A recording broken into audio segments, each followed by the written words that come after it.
What is up, everybody? Good morning. Happy Saturday. Happy New Year. To anybody who has not joined us previously before, welcome to Coast to Coast College Football Pregame Show. We've made it championship week. This is the big week. This is what we all, what us fans wait for all year. Hopefully your team is still standing at the end of the year, but we get down to the 2, and that's where we're at. Joining me this morning, as always, probably you getting snow out there today, Cottrell? I am. Are you? We're getting our first snow here in PA in like the last 2 years, so it's everybody's overreacting and doing all that as always. But joining me from Ohio, as always, my Buckeye brother from another mother, Mr. Cottrell Simpson, sipping on his wire-to-wire mug. How are you this morning, sir? Doing pretty good. Got some news out of Ohio State's camp past couple days, and I'm sure we'll get into at least a little bit of it today. But I'm excited. We got our last weekend of games going on for the college football season. So I'm excited. That we do. In a weird way, it's kind of sad, but I mean, at the same time, this is the best, best weekend of the year. As always, joining us from out west, he changed his hat because he looked a little bit like the Undertaker. I was going to introduce him. I was going to give him the introduction as the dead man from Death Valley, but he changed his hat. So it's too much, man. It's too much. Mr. West Coast himself, Mr. I Black, Mr. Alex Elmore. How are you, sir? Good morning, good morning, good morning. We are not fortunate enough to have snow. It's just cold and wet, like typical PNW weather. And yes, I did change my hat. In case you that did not see, I did have like a black bucket hat on. I thought it was dope. I put it on. It was not. If you've seen the secret window, that kind of explains everything you need to know. But no, I'm excited for today. We got some good action to cover. We got some guesses coming up of talking about the NCAA new video game coming out that they're announcing Monday who's going to be the cover athlete on. I'm excited to get on these topics. I'm excited to be here with you guys and look forward to this every week. Let's hit the ground running. Let's have a great show. Alex is very excited about NCAA football. Dude, so much, man. So many core memories I wrapped around that game. Do you have a council already, Alex, is the question. Do you have what? A council. No. PlayStation, no. Xbox. A console. So I was like, wait, what'd you say? Yeah, I got Xbox. Like you said all council, day. Yeah. That's what I thought too. I was like, a council. I was like, is this like a new thing that we're doing? But no, I got Xbox. I was like, what am I missing already? But let's run down the show real quick. Obviously, we're going to recap the 2 college football semifinals. We're going to preview Monday night's game between Michigan and Washington. We're going to preview the FCS championship as well between Montana and South Dakota State. Why? Because we can. Because we follow all college football. That's why. We're going to talk about the portal. Some people are excited for different reasons in the portal. We'll go over that. And then we're gonna have a little bit of fun, and we're gonna talk about who we think is going to be on the cover.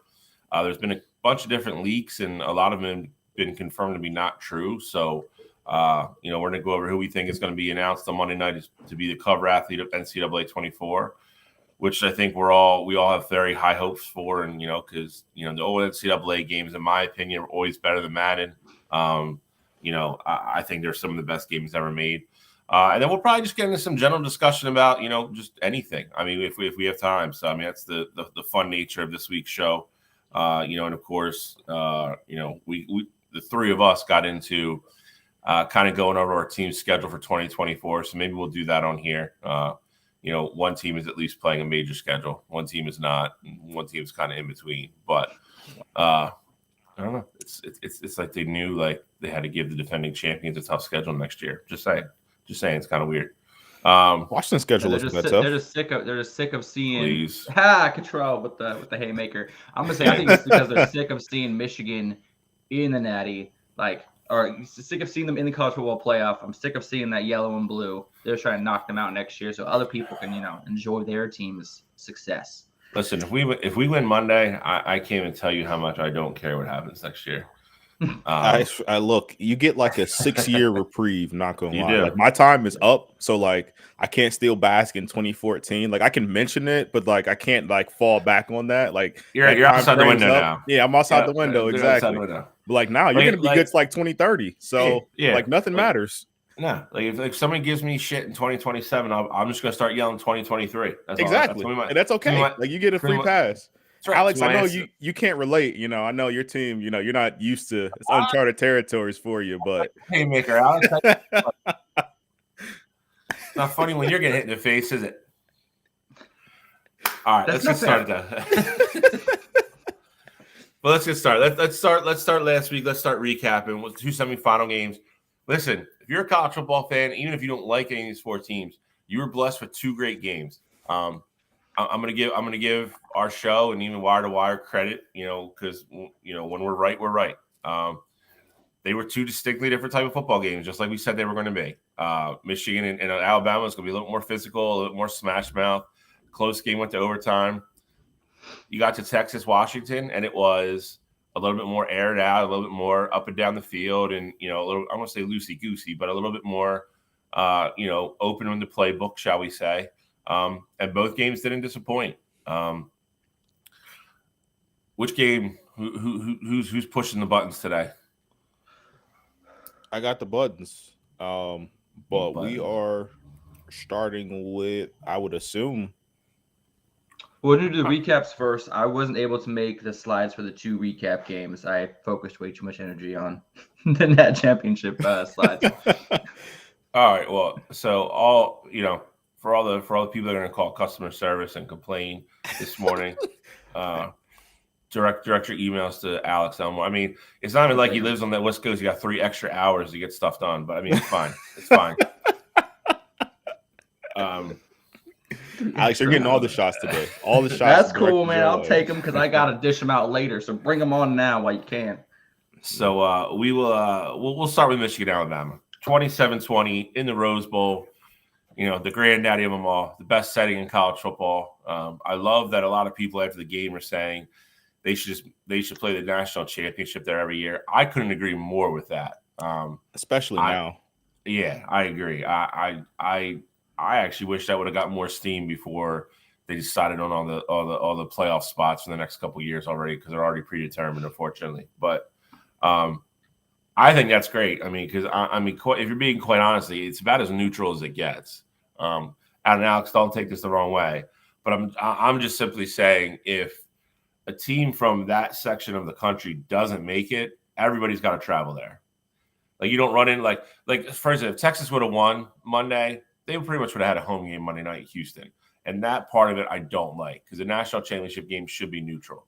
But Kirk Herbstreit and a bunch of guys, commented after that, they really should have considered just making the Rose Bowl the national championship every year. And I think that would have been amazing. It's not going to happen. So don't get your hopes up, because it would make too much sense. But Bill, you're basically saying all the West Coast teams suck. That's basically what I said. It's not what I said. He said they're never going to make it to the national championship game, so everybody else is going to have to travel to California. That's what he said. Alex, don't listen. That's not what I said. That is. I mean, he is paraphrasing, but in layman's terms, it is what you said. See, exactly. But I didn't say it was never going to happen. I said except for the one-off chance. The one-off chance. Yeah. One-off chance. See, he's saying that it's not very likely. Make it every year. Look, all I can say is this: 2 out of 150. The Rose Bowl. Whose home field is the Rose Bowl?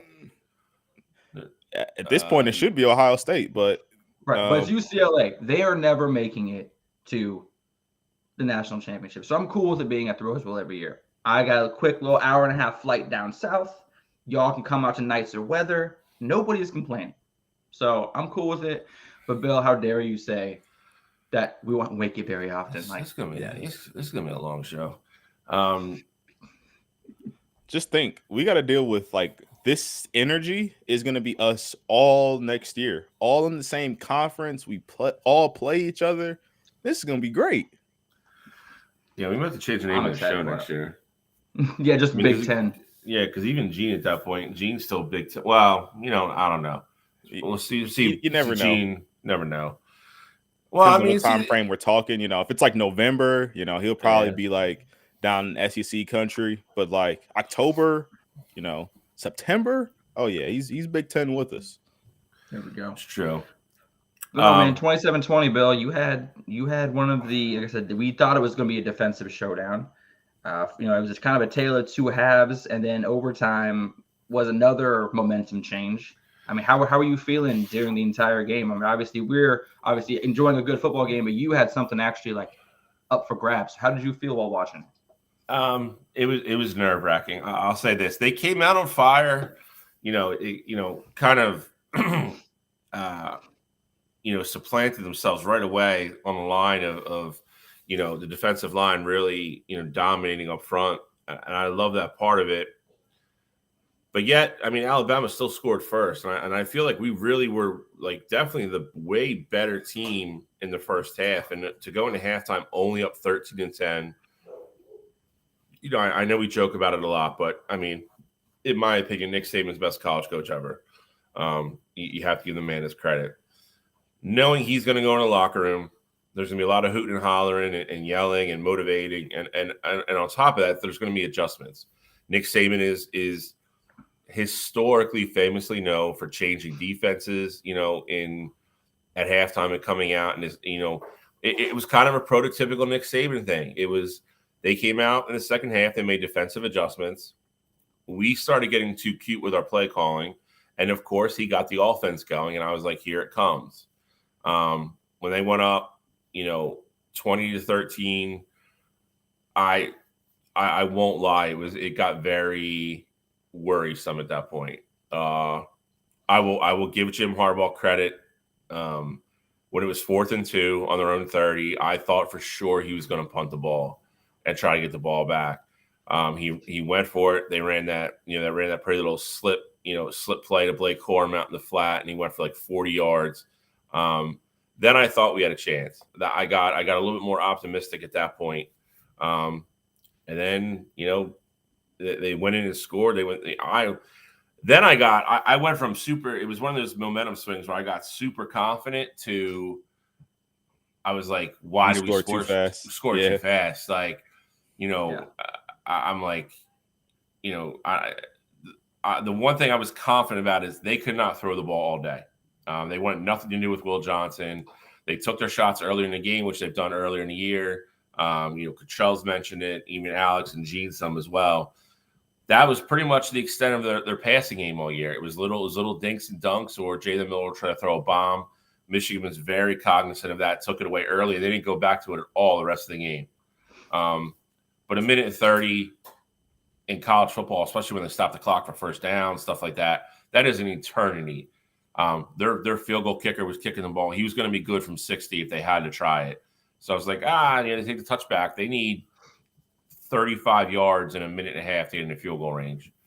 Got another huge sack, another crazy fumble. Then Alabama was kind of like, all right, we're just going to go to overtime and take our chances. Nothing ever was just easy for me on that game. You go into overtime, you always want your team to be able to play defense first. We lost the toss again, had to play flight of offense. And then Blake Corum just did Blake Corum things. I don't know if I really being a Michigan fan and watching that kid play for literally 3.5 years now. I don't know if I quite really have the words for him yet.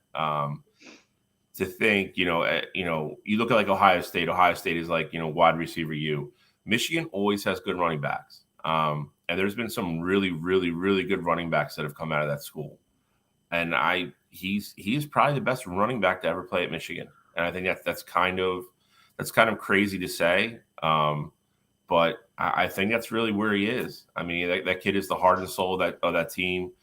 He came back this year for this reason. And he hasn't let that team down in one big spot. You go back to the Penn State game, go back to the Ohio State game. Now the national semifinal. Every time they need him, he rips off some enormous play. They scored. I will be honest, 4th and 3. I didn't want to think that it was over, but I'm sure both of you and everybody else in the country, you knew what was going to be called there. So I looked at it. Jesse Minter has been great as Michigan's DC all year. I was like, as long as he doesn't try to outthink himself here, I think we're okay. And then Milroe went in that just sea of humanity of all these huge dudes just piling on each other, and there was nowhere to go, and that was it. And it was very exciting. It was very relieving. It was very exciting to watch them kind of rush the field. Was awesome. It's not quite the end. I need to see it Monday night for it to really to really cap everything off. But that is a game in the past that we would lose. So I would say, it was very, very. It was exciting to watch them rise to the challenge and answer the bell at the end. And this team's done it all year. I mean, so it's. I'm very hopeful and trying to be optimistic about Monday night. But it was. That being said, it was still a fun moment.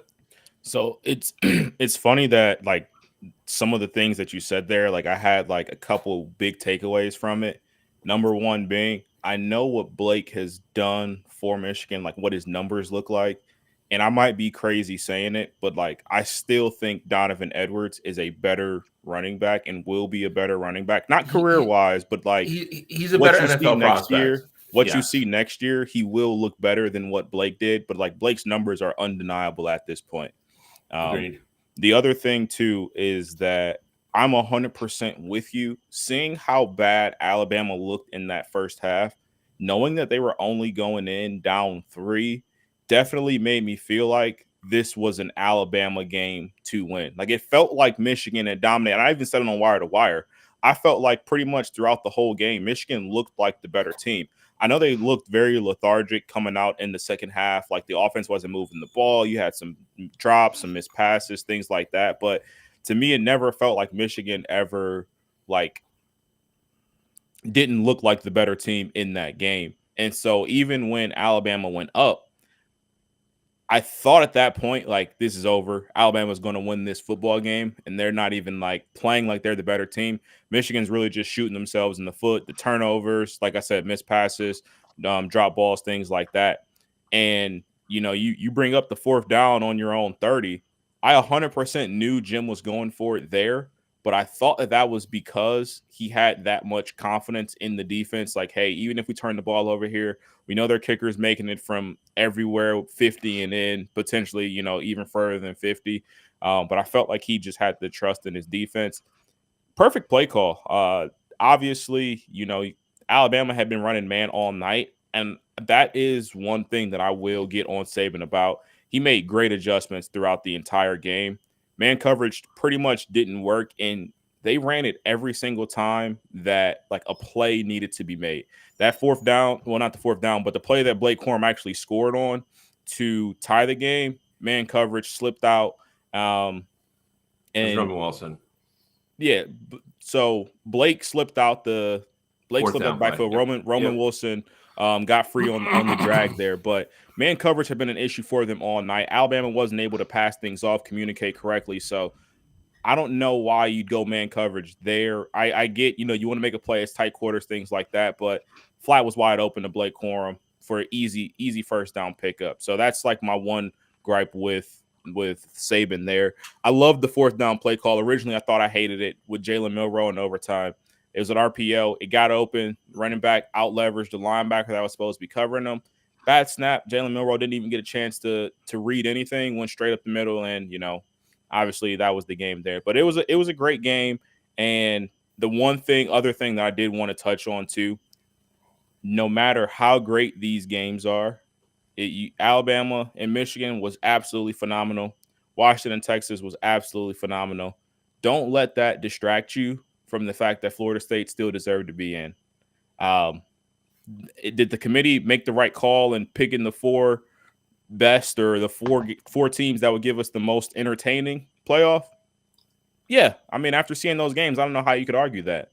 But let's not just automatically say Florida State had no business being in these games, because you never know what could happen. If Michigan and Alabama are turning the ball over the way that they were turning the ball over in their game, and those were unforced issues, Florida State might have been able to hang around as well. So just wanted to throw that tidbit in there as well to make sure the people haven't forgotten.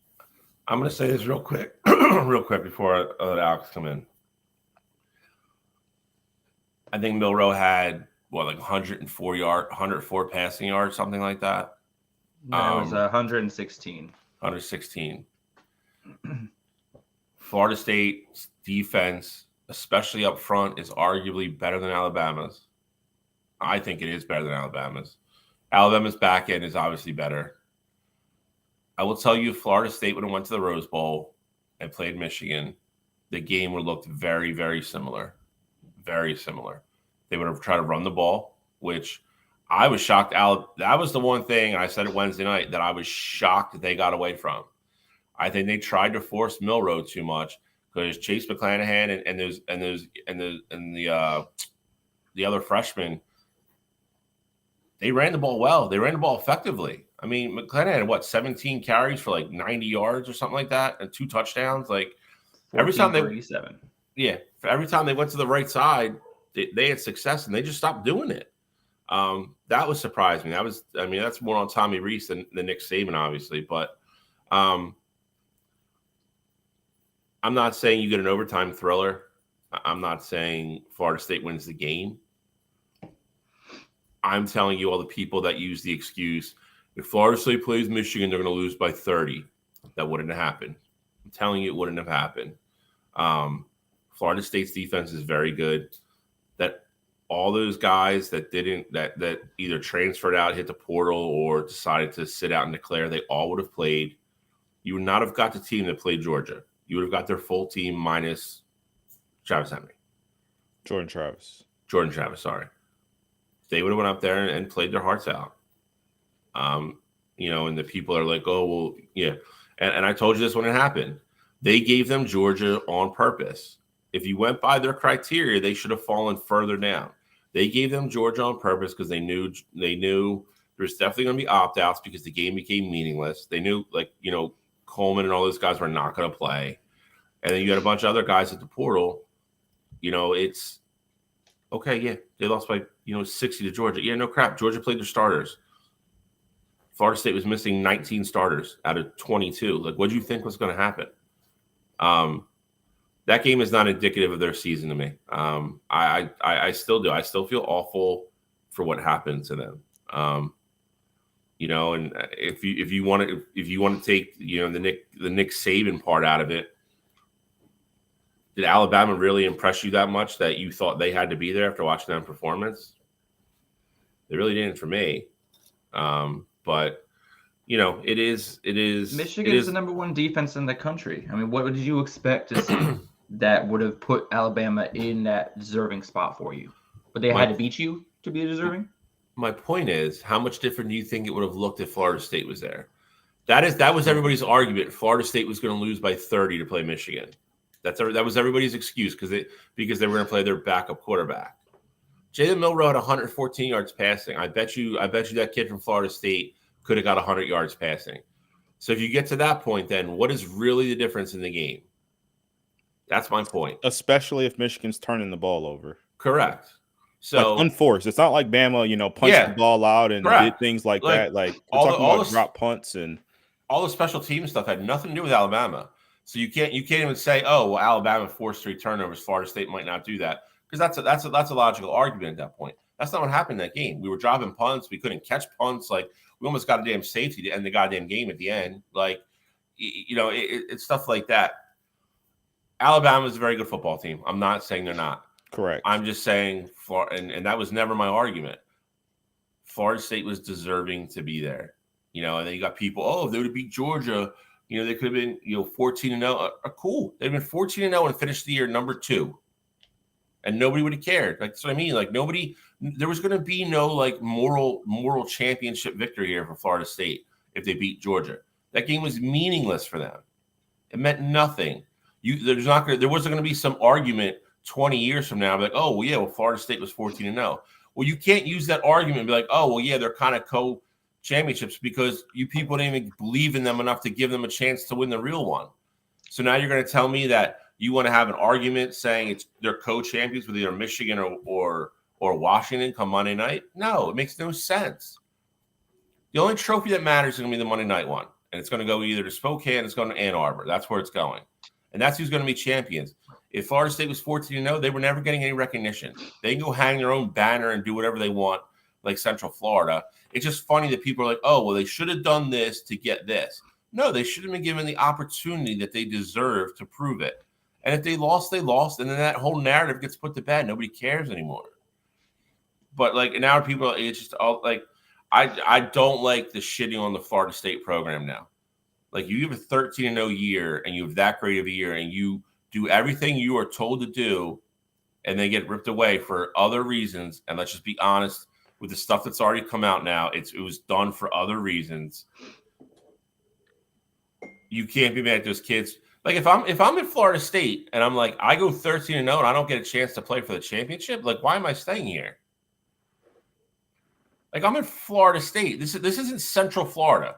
This is Florida State. They're like one of the best of, if not the best team in the 90s. They're rebuilt. Florida State is a major brand in college football. Let's just be honest. If I go 13-0, don't lose to anybody, beat 2 SEC schools, win my conference, Power 5, undefeated, and I don't get a chance to play for the championship, why the hell am I staying here? You think Bill's a Florida State fan? I'm not. But have I said anything that's wrong? I mean, I totally think Michigan steamrolls Florida State without Jordan Travis. But continue. You're on a roll. Cottrell, do you? I think we all agree Michigan wins the game, and I'm again. That's not what I'm saying. That's not my argument. We got 27-20 overtime with Alabama. Everybody's argument was Michigan was going to win the game like Georgia did, and all I'm saying is that wasn't going to happen. There's no more 23-13 Michigan win. Exactly, and don't tell me that's not a good game then. And then They're everybody's like, not nobody's Florida State's not scoring 13 on Michigan's defense with Tate Rodemaker. Come on. You do realize that one of Bama's touchdowns literally came. They got the ball gift wrapped in the red zone. They ran one play to the right. Jace McClellan went on and scored. You cannot compare apples to apples. You can't do that. You can't say what if. We can do what if all it's okay. What not, if Oregon? And, no. See, this is the difference though. If Oregon would have took care of business against Washington, then we could be having that conversation about them being. But we don't have that conversation because Florida State didn't do. Florida State. This is the difference though. Florida State couldn't have done anything else to get into the playoff. Like there is no what if Florida State did this. He got hurt on a run play that he got a first down on. So it's not like they didn't protect him. There was nothing there that you could change with Florida State. Like they won, they took care of everything they needed to. They got wins. They won the ACC championship without Jordan Travis and without their backup quarterback. Like there's nothing else they could have done. Hey, Jordan Travis, we're playing a high school team this week. Maybe don't run. Considering he got hurt against a team that beat 63-3, like, come on now. See now, this game plan. This is how I know I'm on the right side of this because people are making statements like that. Like, hey, Jordan Travis, don't play football in this play. Like, come on, man. Exactly. Like, That's think with your brain, bro. Think with your future. Come on now. Your whole team got left out of the Natty because of that play. I bet quarterbacks start thinking a little bit differently going forward after with this whole turmoil. I bet. Like to the point, like when you're playing, this will change. Yeah, this will change college football for the worse for sure. It will. Like, hey, we're playing blah blah blah. You know what? We're playing the Citadel starters. You're not playing. Sorry, starters. You can't play because we can't have the committee. If one of you guys gets a sprained ankle, we can't make the playoff now. Oh, Jordan Travis. Buddy, I know you're the front runner for the Heisman. You're not playing this week. Sorry, you got to sit down because we can't risk losing you. That's the narrative they sent, and that's crap. I'm telling you, too, if anybody from – I don't think it's going to happen because I do think there's going to be more fallout for it down the road. But, it'll happen in the middle of the year, like when they'll, try to get buried under, like, some other news cycle. Nobody from that committee this year better be on that committee ever again. Like, ever again. Like, they better start from scratch next year. I know they are making some changes next year to the committee because, like, I know Gene Smith is retiring, and they're with the conference realignment. Like, I know they don't want like too many schools like represented from like the same conference or whatever. So I know there's going to be some changes to the committee next year. Just don't know what that ultimately looks like. We got a little off track here, but Alex, I honestly do want to hear your thoughts on the game and your reactions and. What you think went right and wrong and everything else. The Alabama-Michigan game, just like we saw, a defensive battle. I was really surprised when Michigan came out. I think that they kind of went against their tendencies, trying to kind of keep Alabama off schedule for them. Coming out with 3 straight pass plays. I did not see that coming out the gate. Obviously 3 now. Nor did I. And then obviously the punt happened. Alabama got the ball. Michigan did force a quick 3 now, just like you want to. Alabama punted the ball. Then we had the first fumble, which caused obviously the ultimate touchdown.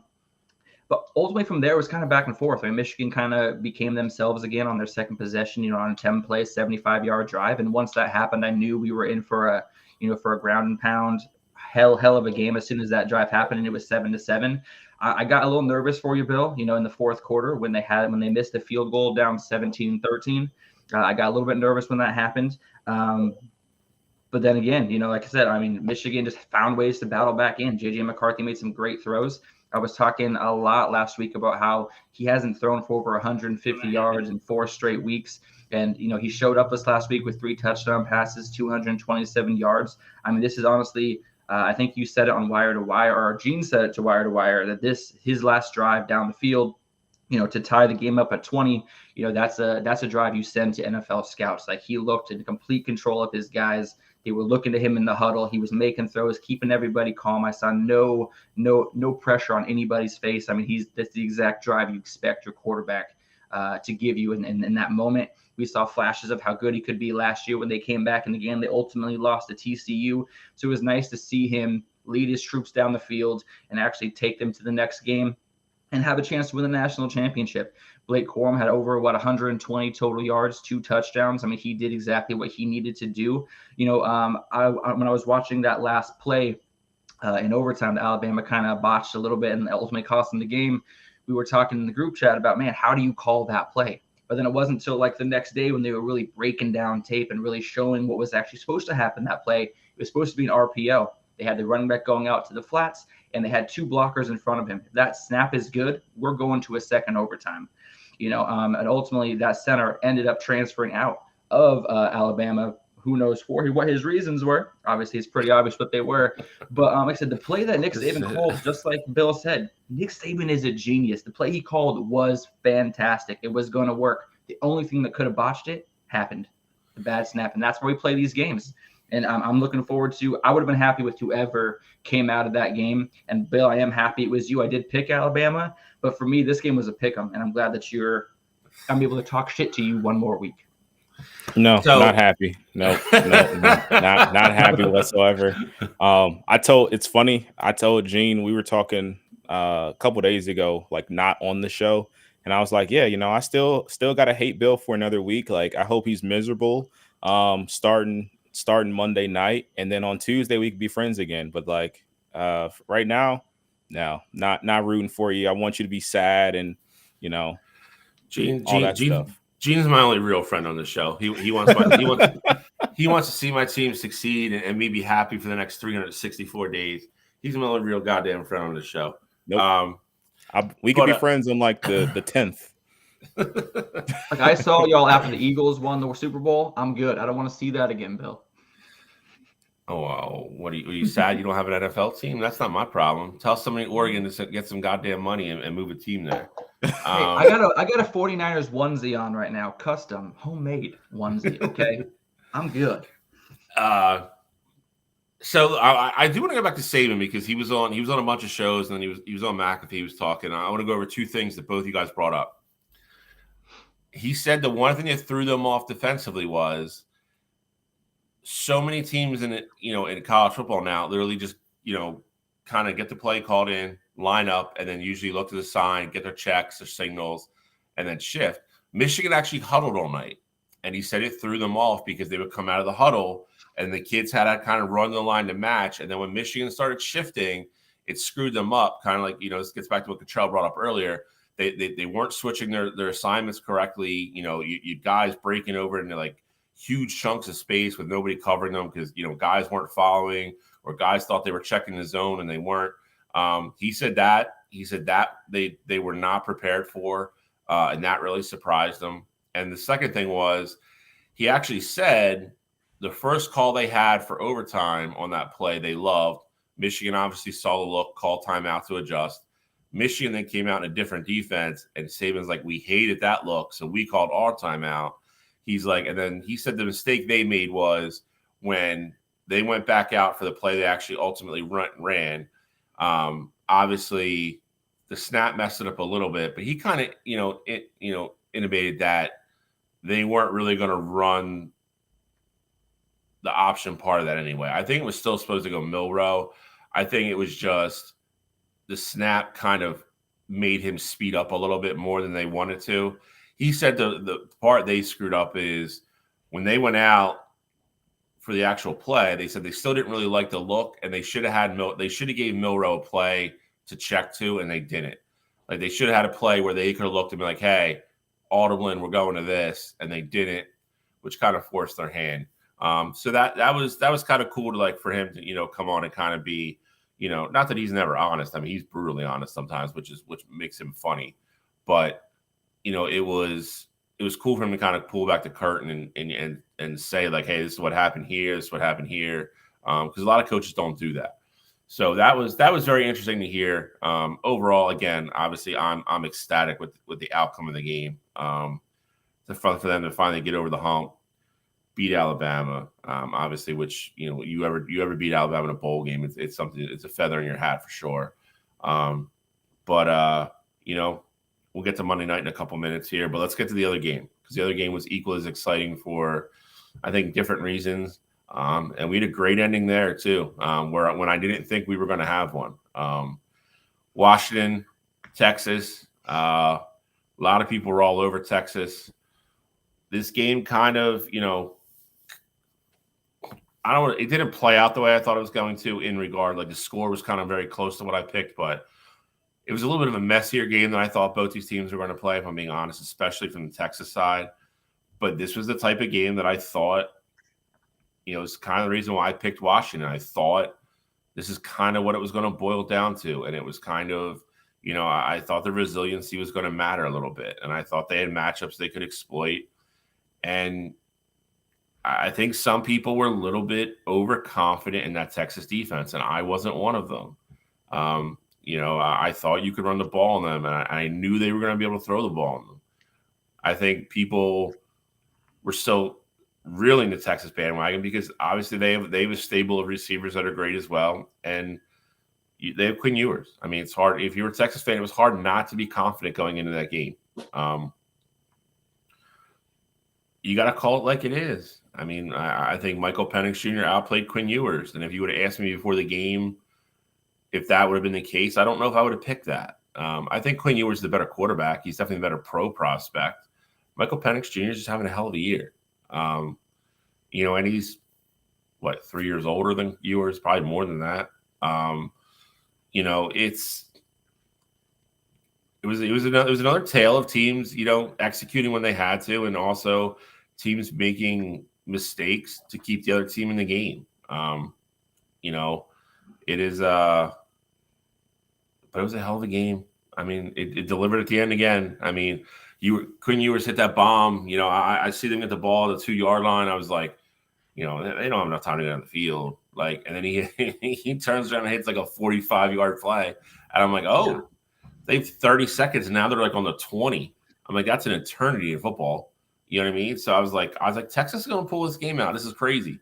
Like I went from like Washington has this to holy crap. Like Texas is going to pull this. Like Texas is going to sneak out of here with a win in the course of like 30 seconds.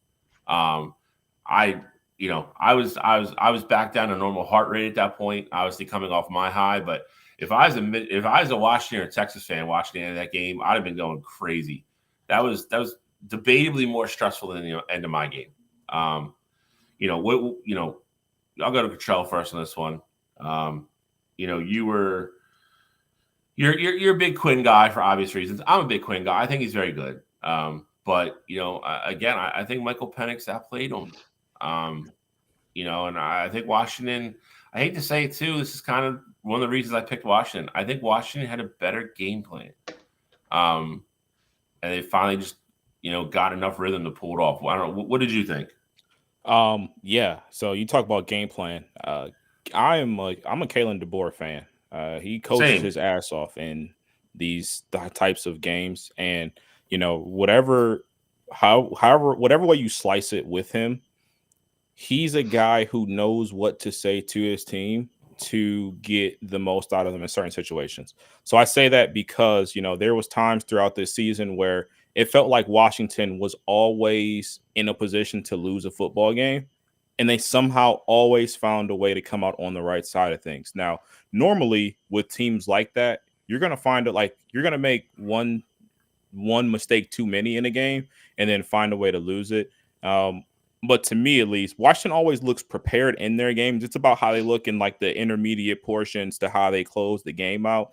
And I thought this was a great job. He had a game plan. They were going to attack downfield versus this Texas secondary. And, we had heard all week about how good Texas the defensive line is, which, they are phenomenal. Don't get it twisted. But Washington knew what they had to do up front. They protected Michael Penix Jr. very well. And Michael Penix Jr. had a lot of audacity in the sense of he didn't care how tight a window was. He knew what he could do to get the ball there, and he trusted his receivers to make plays all night.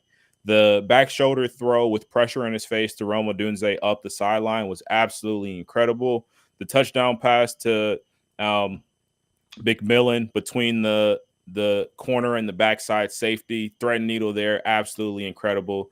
And then the other thing, too, is that Washington didn't have continuous success running the football, but when they needed to, Dillon Johnson was able to just, change a little bit of pace and pick up some key first downs here and there. So I give Washington a lot of credit for being prepared for that game because I definitely thought it was going to be a shootout.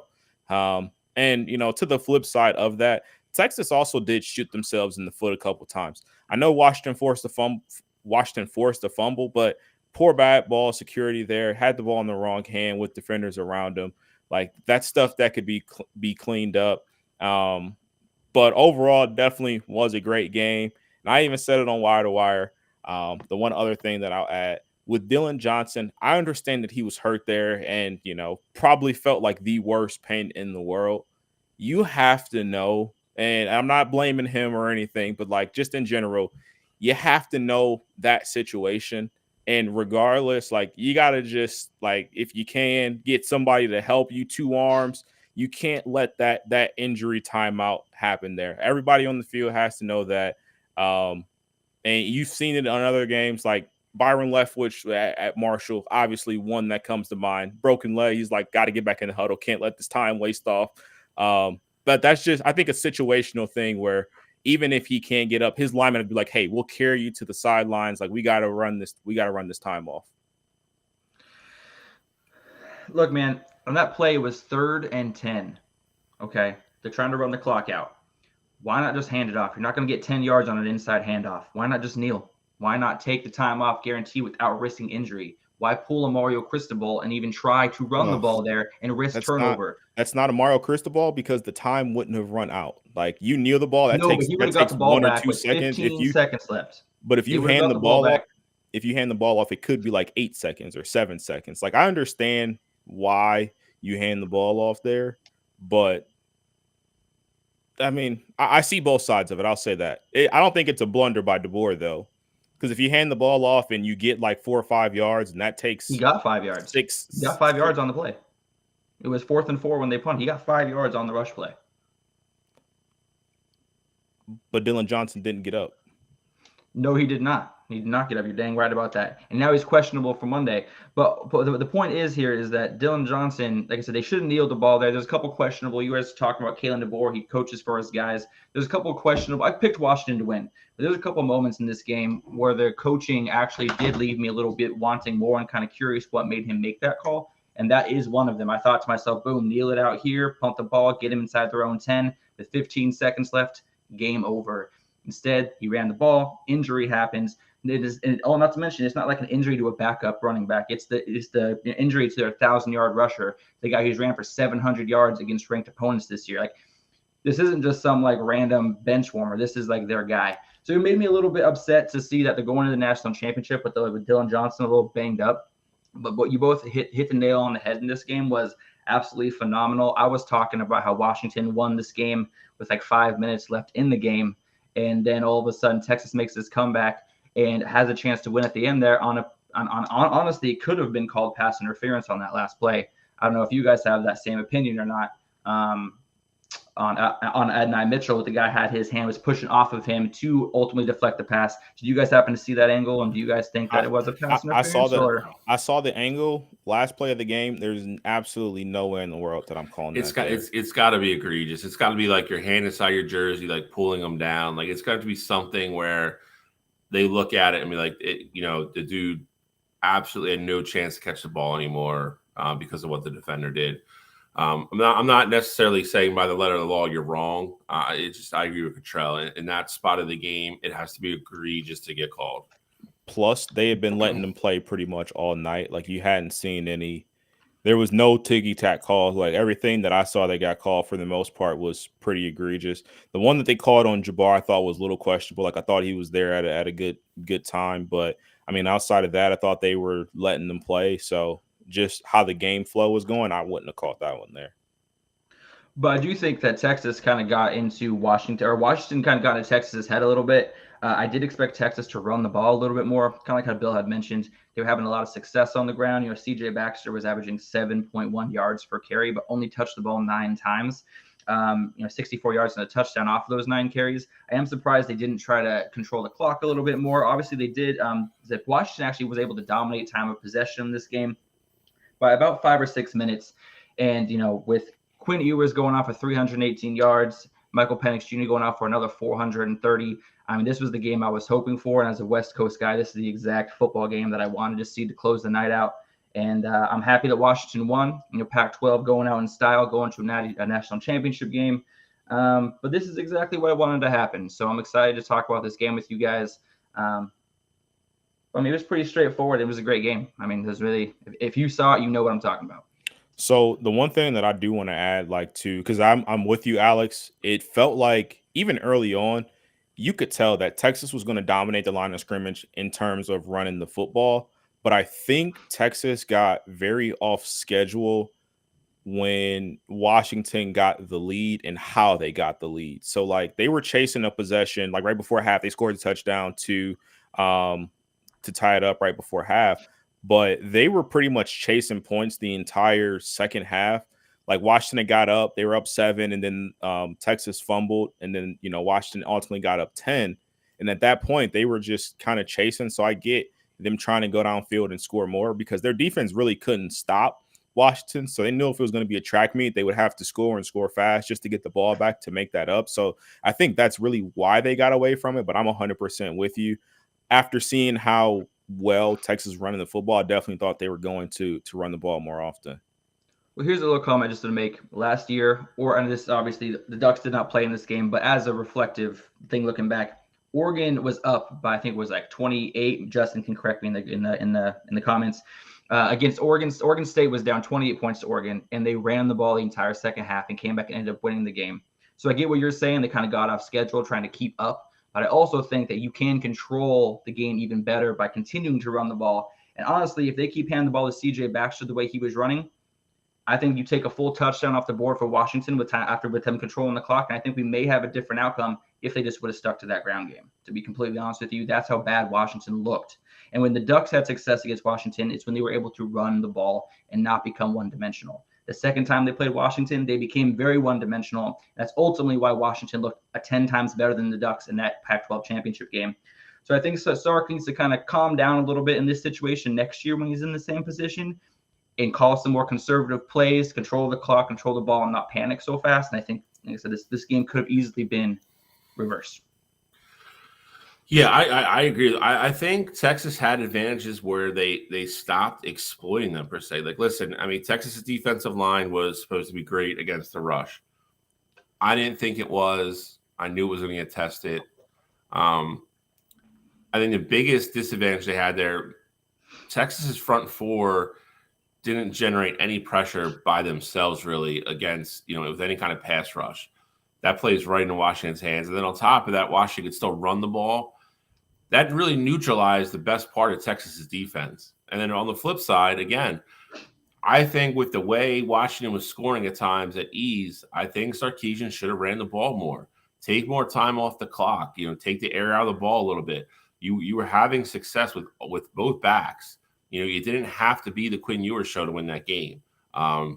And I think in hindsight, I think he probably would have done that a little bit more. But that being said, we ended up with Michigan, Washington. Do you want to preview it now, or do you want to do some other stuff and circle back to this at the end? I said we circle back to it. I agree. I said we hit the portal and then go FCS and then finish with the big one. All right, I'm for that. So let's get to the portal. A couple big things this week that that have happened. Ohio State gets their quarterback, I guess. I don't know. We have different views. I will. It is Cottrell's team. I will let him speak first on that one. We had a very surprising name enter the portal from Ole Miss, who is going to be very coveted. There's differing versions of out there of what would have happened already. I tend to lean one way versus the other because I don't trust the one guy as far as I can throw him. And some surprising news, I think, with a guy that we talked about last week about where he was going to land. So I'm going to start there. Cam Ward, after all the guy was the first one in the portal. Seems like he visited every damn school in the world. We thought he was down to, we had reports that he was down to Miami and Florida State, and then DJU committed to Florida State. So I think we were kind of just all waiting for the formality of him, coming to Miami, and then out of nowhere, he entered the draft. Smart kid. I guess over going to Miami, take your chances in the NFL. Yeah, I mean, you could make an argument there. So I will definitely agree with you on that one. I don't know if Mario Cristobal is actually the guy you want to go to, to help your draft stock per se, for a team that kind of looks like the building might be on fire right now. But that being said, he's not a first 2-round guy right now, in my opinion. And we talked about this before. Third-day quarterbacks or where kids go to die, man. You are not going to be guaranteed a roster spot if you get drafted down there. You are not going to make a lot of money. I find it very hard to believe that for what he's going to get guaranteed. And if he doesn't make a roster, he would have made more staying in college. I guarantee you that. Yep. I'm a little perplexed by this one. I mean, he visited a lot of schools where he could have had the pick of the litter because he was the first big name in the portal. And he talked to a lot of schools, apparently. I don't know. I'd be curious to find out why he didn't decide to pick one of these schools. I don't know how much money he thought he was worth or what he thought he was getting. I don't know if that's where the breakdown was or if it was somebody not willing just to hand him the keys for next year. If that's where the issue was. But I think he waited too long. I think he just took too damn long. I think coaches got tired of waiting around. They had to get someone to commit so they could get their the high school recruits in, like, hey, this is our quarterback, this is our guy. And he was taking so long to make his decision. Coaches, I think, just moved on. I mean, I do think that's a part of it. I do think that's a part of it, but like DJ just committed like a few days ago. Like it wasn't like things like the process got accelerated. The one thing that I'm kind of confused about is I almost wonder, did someone get in his ear? Like, did he talk to people like around the NFL? Did they tell him like, hey, you're a 4th-round pick pretty much no matter what? I don't know what that was, but I wonder if they tell him like you're a 4th-round pick, like no matter what, like you go back to school, there's not really much you can improve on, or your draft stock won't bump up too much.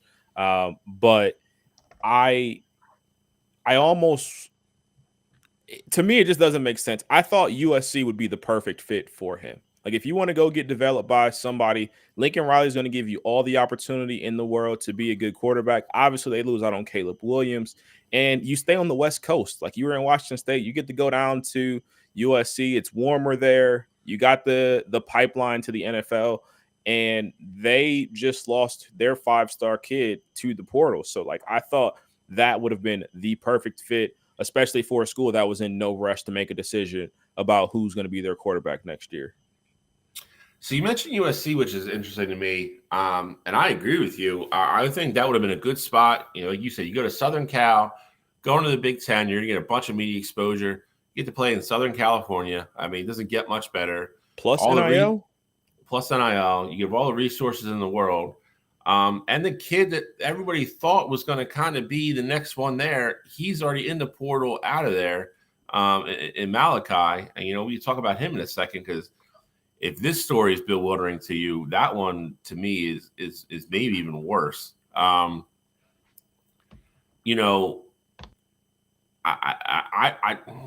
really, it's going to come out because it always does. But I don't know if he was walking in there and being like, hey, I want $500,000. I'm not even going to sit down and talk. Or, hey, I want to be guaranteed the starter spot. If not, I'm not coming here. I get that. Because if it wasn't one of those things, then if I'm him, if it wasn't one of those things, and coaches are like, hey, like, this is what we see, this is what we think, we need you to work on this, blah, blah, blah. And he got upset by that. If all the college coaches are looking at it that way, then what are the scouts going to say? I mean, if college coaches are like, hey, we're not handing you the keys to our program, you got to compete for it. We don't think you're quite ready to do this, this, and this. If that's what they're saying, then, I mean, he's like a 5th-round pick. And, I mean, that is not where you want to be in limbo as a college quarterback. So that is, I think he, I do. I think he was very smart into, putting his name in the portal first. And I think he was very dumb in waiting so long. I agree with both you guys. I think he kind of had the pick of the litter and kind of got a little too picky. And then other teams were like, well, all right, well, he's not, we can't wait for him with this guy out there. So we like him too. So we're taking him. And then all the good spots filled up. I also thought for a while, I really did think that, there was a shot he was going to go to Ohio State. And then that didn't even come to fruition at all. Because I thought that would be a really good fit. I don't know why, but they didn't want him.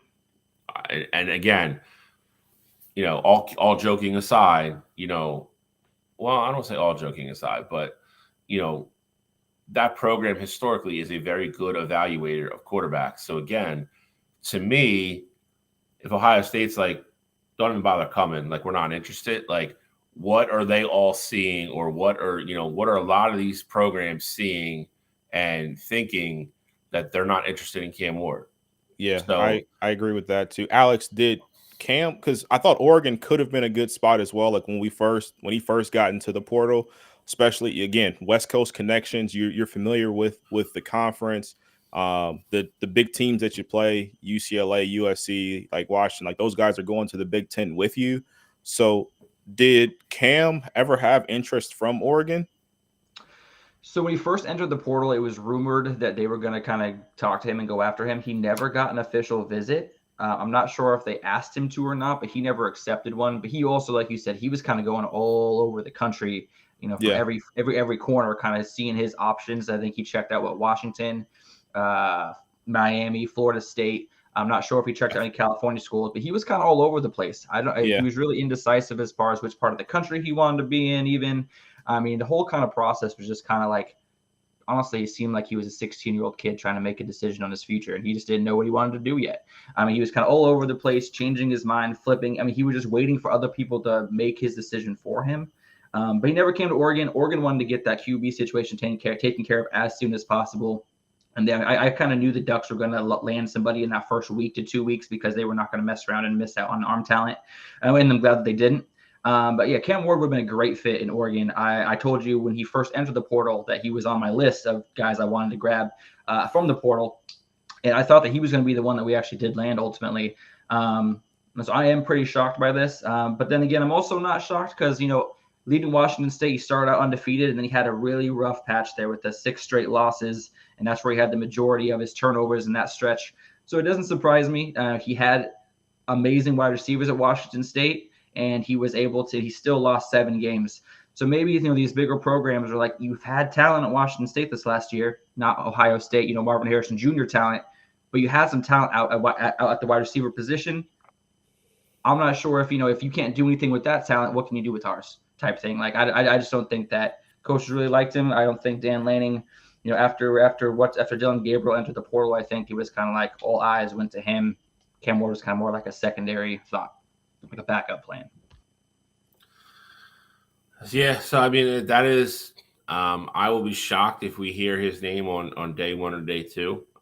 Maybe I'm wrong. I mean, it'll be interesting once Monday, as soon as I mean that's pretty much what we go into. As soon as Monday night is over, kind of get the celebration for 2 days, and then it just turns into full who's declaring, who's going, who's coming back, and you start getting draft grades and everything else. So I would be very curious to see where Cam Ward falls on the quarterback list because it's going to be crowded this year. I mean, we know that for sure.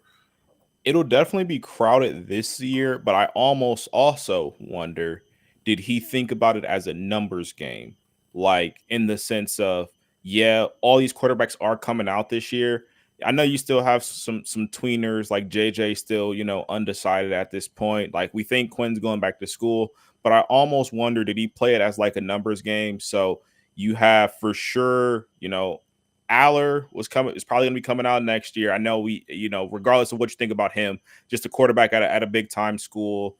You're going to have, Quinn and, all these Shador. Like there's going to be quarterbacks next year that are also coming out. I wonder, did he think like, hey, this is probably where I stack up compared to these guys? Maybe I'm like the sixth quarterback in this year's draft. If I come out next year, I might be fifth. I might still stay at the sixth spot. Like, I just wonder what all went into that process. I don't disagree with you, but I feel like he's still kind of in the same spot no matter what. Like for instance, like say like next week out of nowhere, Quinn's like, you know what, I'm going, and JJ decides he's not coming back. Now he went from sixth this year, now he's eighth. You know what I mean? And like you said, like next year, say what you want about Penn State, but I mean, there are going to be certain scouts that are going to love Drew Aller because they're going to be like, once we get him out of, away from James Franklin, we can actually coach him and make him a good quarterback because the kid's got the size, he has a cannon. Like, somebody will want to develop him. And you have, Shador and all those even guys. Milroe, like, depending on what his season looks like I'll say I say that because going into this season, I don't remember people talking about Jaden Daniels being a first-round quarterback. Everybody knew that he had the talent there, but him having the season that he did, winning the Heisman, he's going to be a top 10 pick in this year's upcoming draft. So, like, if Milroe goes out there, he has a Heisman campaign, there's going to be some teams that are like, hey, we're going to look at this kid. And all it takes is one team to be like, hey, we'll pull the trigger on this guy to be a first-round pick. Like, he could have a third-round pick from everybody, similar to, like, I'll compare it to Jalen Hurts in the sense that people thought he was going into the league originally as like a gadget guy. And so when the Eagles pulled the trigger on him in the second round, kind of shocked some people. But all it takes is that one team to view you in a certain way to be the franchise guy. It's going to be fun. I mean, and we're going to have plenty of time to discuss it and, obviously in upcoming shows. So, let's go to the guy that I brought up real quick.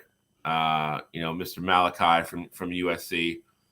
Rumor is now that Boise State is the favorite. Mm-hmm. Would anybody like to guess the last time Boise State had a 5-star quarterback prospect on their roster? 2002? I don't know if I'm not sure if you actually know the answer. I'd probably say never.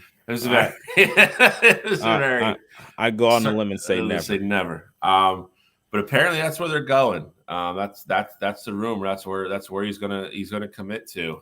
He wants to play for a team that has a bunch of senior leadership coming back and has a chance to compete next year and make the playoff. Which, believe it or not, this will probably be next week's show, which will be fun. But we will probably pick our way too early 12-team college football playoff next week. Absolutely, which will be a lot of fun. There's a lot. There's a lot of people that think Boise State have a shot to make it next year. Out of the group of 5, they have a star running back. I think their whole offensive line is back. That they will be built for a nice 1-year run.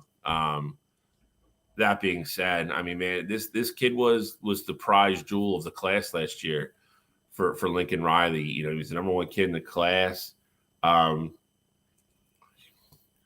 don't know. For me, this feels a little bit like the Dante Moore situation, but not with the same happy ending per se.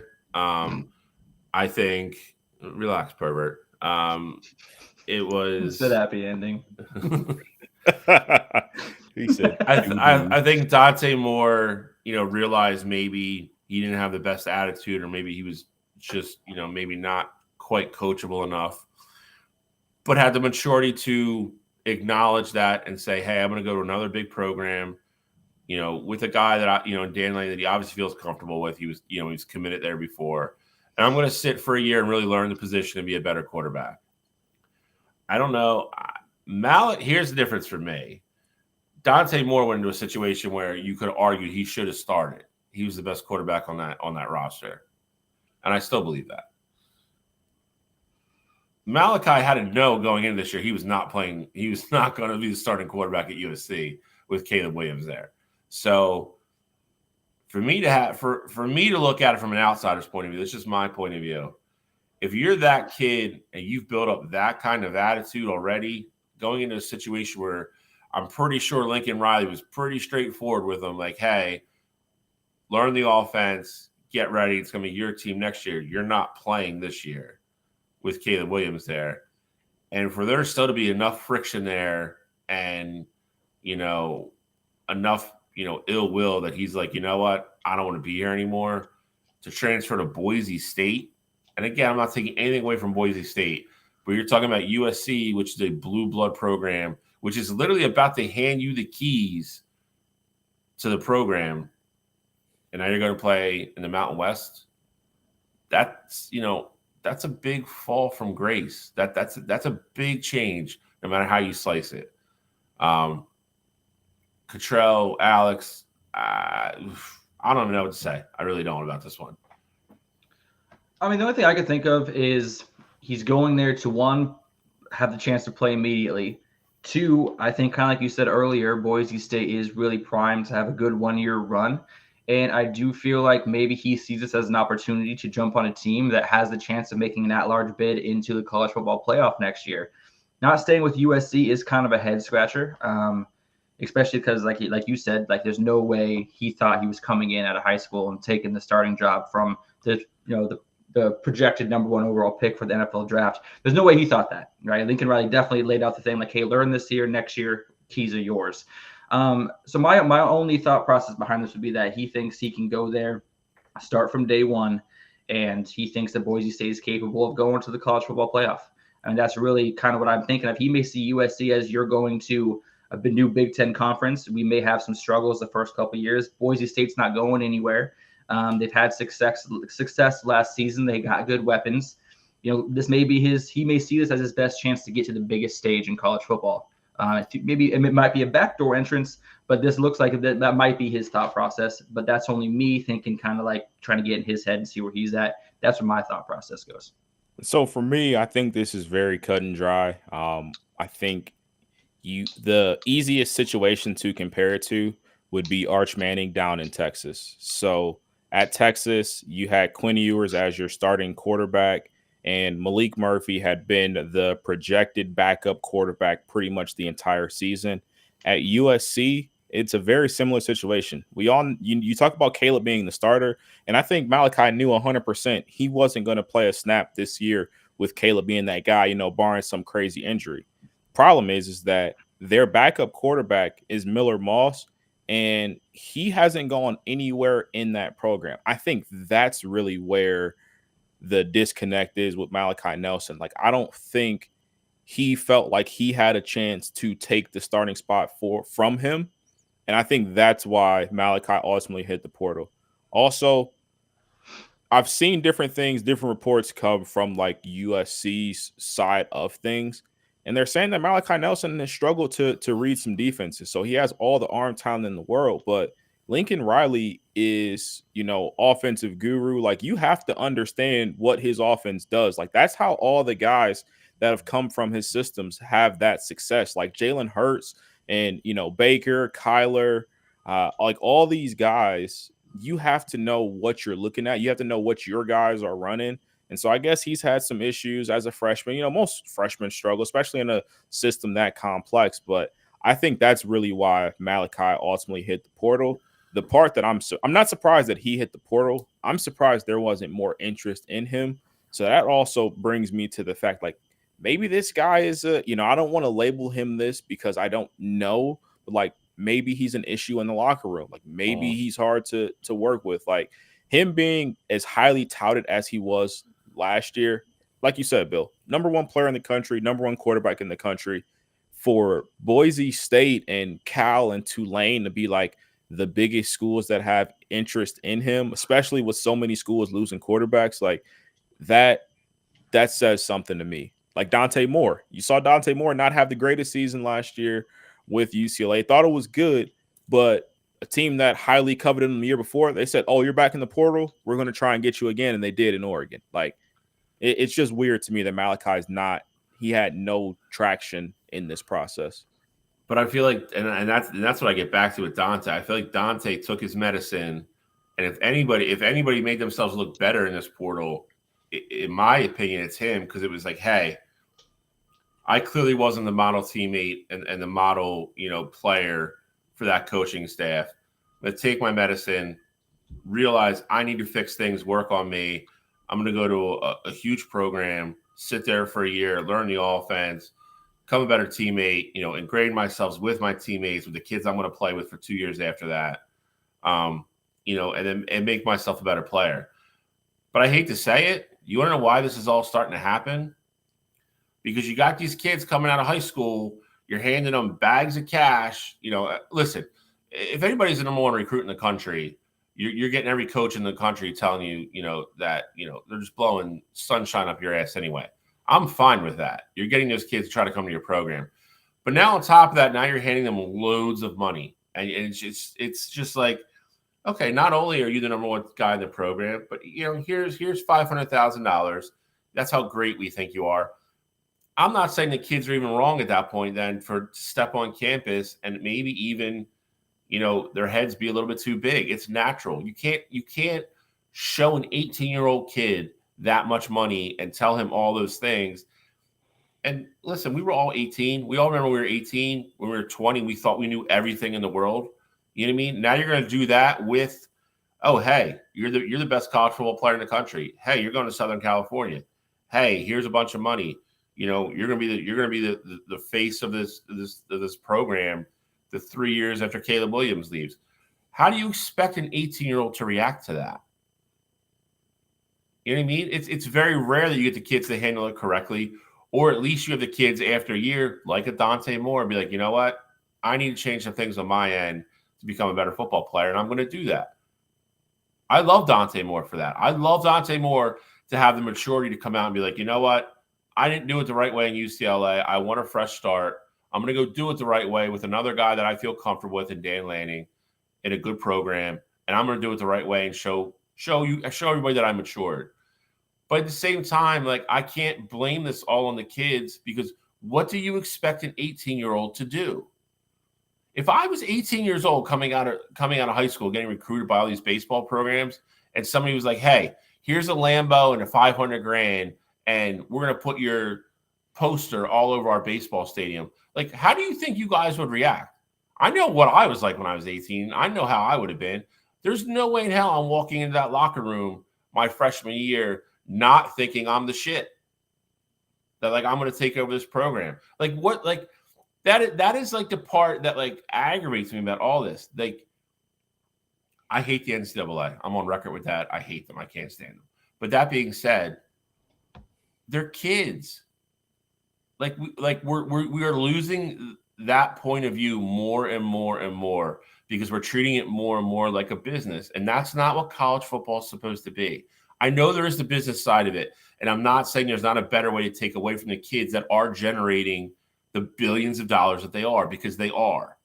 And it went on for far too long where a bunch of old white rich guys were making money hand over fist on all these kids. And that needs to change. I think everybody agrees with that. But at the same time, these are 18-year-old kids that you are taking away from their parents or who's ever raising them, because some of these kids come from very difficult family situations, and handing them the world, but then being like, hey, make sure you guys act right. Like, that's just not realistic. Am I wrong? Like, am I off base here? Like we need to take better care of these kids. Pay them, make sure they're set up, make sure that they're not broke when they're in college. because they are the kids that you're selling their jerseys. The reason people are buying these tickets to go to these games, why they're on ESPN, and ESPN pays $40 billion a year for college rights, and the Big Ten has $1 billion a year TV deal. Like, but you still got to remember they're kids. They're 18-year-old kids. Now they have a bunch of money, that have attitudes. You know, there's got to be something in between. Like, I don't know if I'm just crazy. I don't know what it is. I don't know. But I just, you know, I'm not necessarily sticking up for Malachi, but you're seeing it more and more. Like, it's becoming, it's not an epidemic, but like, you're seeing it more and more with situations that just don't seem to make sense. Like, Cottrell nailed it perfectly. Don't tell me the kid went from the number one recruit that USC, Ohio State, Michigan, Notre Dame, and all these teams were fighting tooth and nail for, to now, just 12 months later, you're telling me his best offer is Boise State or Tulane. Like, that's a big disconnect for me. You know what I mean? Like I don't mean to be an idiot, but like, Michigan possibly needs a quarterback. Ohio State, you know, up until a couple of days ago, needed a quarterback. These guys were beating down the door to get him 12 months ago. And now they're both in situations where they possibly need a kid to step in and be the stud for the next 3 years, and neither one of them picked up the phone. That's crazy to me. Shoot, and Tulane's again, off the board now anyway. They just got signed Yeah. Ty Thompson. So, correct. Yeah, great point. So, like, are we going to say it's all, you know, all Malachi? No, I'm sure some of it is definitely him and his attitude. Like Cottrell said, maybe his performance, you know, at practice wasn't great. Maybe he was lackadaisical at practice because he just thought the keys were getting handed to him next year anyway. But again, that's not an abnormal thing for an 18-year-old kid to think. Like, I don't know. I'm done ranting. We got like, I've said this before, dude, and I've been consistent with it since we started doing even wire to wire. They're kids. We have to take better care of the kids. And, you know, this isn't, you know, Malachi wasn't a 20 or 22-year-old kid now who's been in college for 4 years and was like, screw it, I'm still the best. I played like crap. I want to transfer. That's not what this is. This kid who was 18 got handed a bunch of money. You know, everybody, again, if you're that kid, everybody on campus knows who you are. Like, he probably had a really fun freshman year at USC. Let's just be honest. But he's a kid. We have to take better care of the kids. But that being said, let's switch gears here to go to Ohio State. They finally get their quarterback. If that's what you want to believe, Cottrell's going to spend the next 5 minutes telling you this is a great signing. I'm not saying it's a bad signing. I'm just not. I will say this, and then I'll let Cottrell go. If I was an Ohio State fan, which I'm clearly not, I would not be over the moon about this or spitting it. And Cottrell's not doing this, so I don't want to lump him in with these people. There's a lot of people on Twitter. There's a lot of people all over the boards that are over the moon with this signing. And you could spin it however you want to spin it. And Cottrell's going to do it in a minute. I don't think – I'll say this, and then I'm really going to shut up. I don't think they are in a significantly different or better spot than they were last year with Kyle McCord. And I'm done. Cottrell, I will let you go. Alex, when he is done, please jump in because I think you feel more like I do on this one. But I'm going to let the man have the floor. It is his program and see what he says. First things first, I've never been a huge Will Howard guy. Like, I'm very about the signing.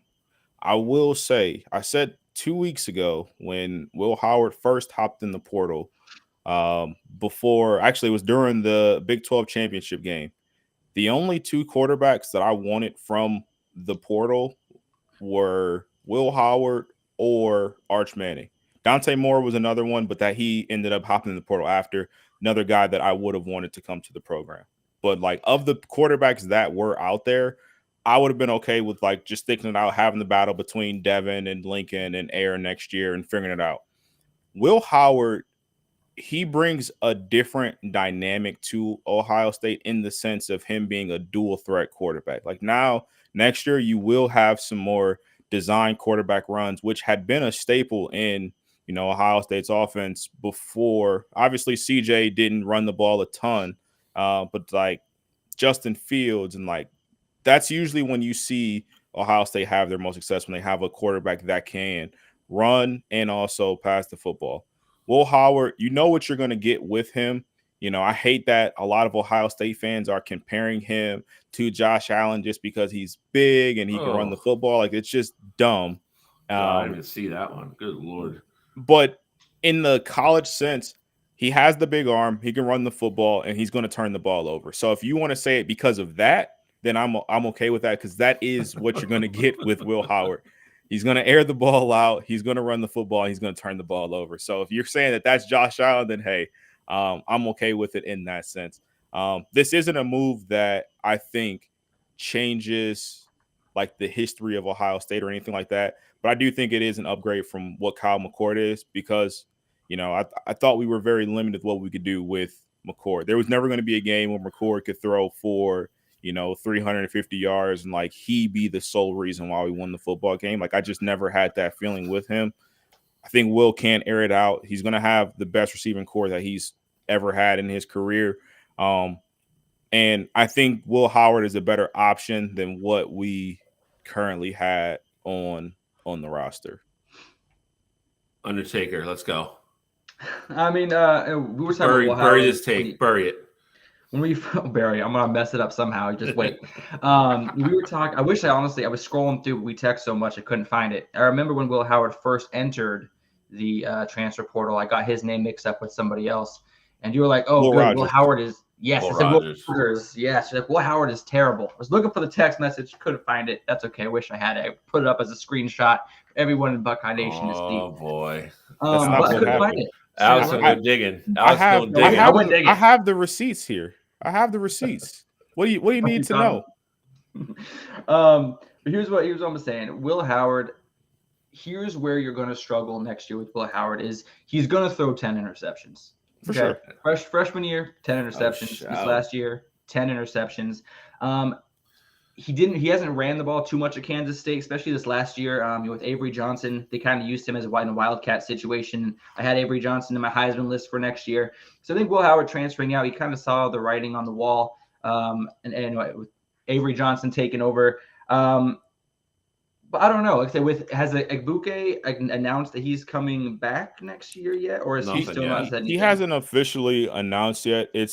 Everyone thinks he's coming back just based on where he's at and him playing in the bowl game and just what he's told people behind the scenes. Okay, perfect. Well, so here's the one thing where we will see a different side of Will Howard this year than we have seen of him in the past. And this should be something that excites Cottrell going into next year. He's obviously got great arm strength, arguably better than Kyle McCord. He's got better mobility. Here's the other thing. This last season at Kansas State, he was constantly under pressure. He got sacked 16 times this season, which comparatively other quarterbacks got hit a lot more. But he's used to being sacked between 2 and 5 times per season. This last season, he got hit a lot. So when he goes to Ohio State, he's going to be able to stay upright. He's going to be protected. Ohio State does recruiting in the trenches very well. I can't argue with that, as does Michigan. A lot of Big Ten teams really strive for success in the trenches recruiting, and they do a great job. So it'll be nice to see Will Howard be able to actually stay upright and see what he can do with some Ohio State caliber weapons versus the Kansas State weapons he's had. So it'll be nice to see what he's able to do this year. I'm not, completely sold that he's going to be able to take them to a national championship, but I think he is a good intermediate quarterback while they wait for what's his face from next year. Who's coming in this year? What's his name? Aaron Nolan. Aaron Nolan, thank you. He's got a great name for football, but I think it's a great bridge quarterback to kind of get him the reins. And I wouldn't be surprised if maybe Aaron Nolan, if Will Howard doesn't come out on fire this year, we may be seeing a freshman quarterback at Ohio State. What do you think? I'll tell you why that won't happen. Okay. Ryan Day does not have the stones to throw a freshman quarterback out there on the field. You don't think so? He ain't wrong. You don't think with his job on the line, you don't think that he might give it a chance? If He'll they throw start, if they lose the game early, He'll throw the 5-star kid like Devin Brown. It doesn't look like he's going anywhere. He said he embraces competition and, he's ready to fight against anybody for the job. So he'll throw Devin Brown out there before he throws Air out there. He will not let the ship sink with a freshman quarterback, even if that was their best option. Like, even if Air had the most talent, he's not throwing a true freshman out there on the field, like with his job on the line. Like, just not what Ryan Day's not built for that kind of risk. I'll say that. I mean, I'd rather lose my job trusting my 5-star kid than trusting Will Howard, but that's just me. I mean, I think Devin Brown better learn how to read a little bit better, because I think the writing is on the wall. He went in that bowl game and didn't look good, and they were probably walking back to the locker room and they were like, "Somebody better start calling Will Howard." He didn't even have a chance to look good in that game. I mean, I get it. He didn't look great those couple series, but like, he was hurt before he even had a chance to get anything going. You're not wrong. And I'm kidding around and joking, but that being said, Will Howard's going to be the starting quarterback week 1 at Ohio State. Let's just be honest about it. Yeah, I mean, yeah. But a couple other names. I was gonna say I had something to throw out there too. Well, we got to talk about. We're getting close on time, but I know that Quinshon Judkins, since we're still talking about Ohio State, Quinshon Judkins from Ole Miss did enter the transfer portal, which blew my mind.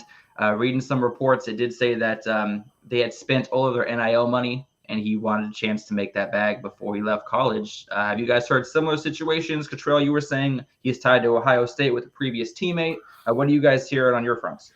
I mean, it's there's like 6 schools that are interested in him right now. Ohio State has been recruiting hard on him. Obviously, he's going to wait to see what Travion does before he even thinks or gives Ohio State any type of consideration. Like, he's not going anywhere in the country to be a running back by committee. So if your team has a starting running back from last year, you can pretty much rule them out. Even if you think Judkins is better than what your starter was last year, he's not going to a team where he has to split carries after the season that he had last year. So, nope. So I'm gonna interrupt you real quick. I actually read a report that says he might be looking to go somewhere to have a running back by committee, because he feels like he has proven himself already, and he's ran the ball more than any other running back in the country by far over the last 2 seasons.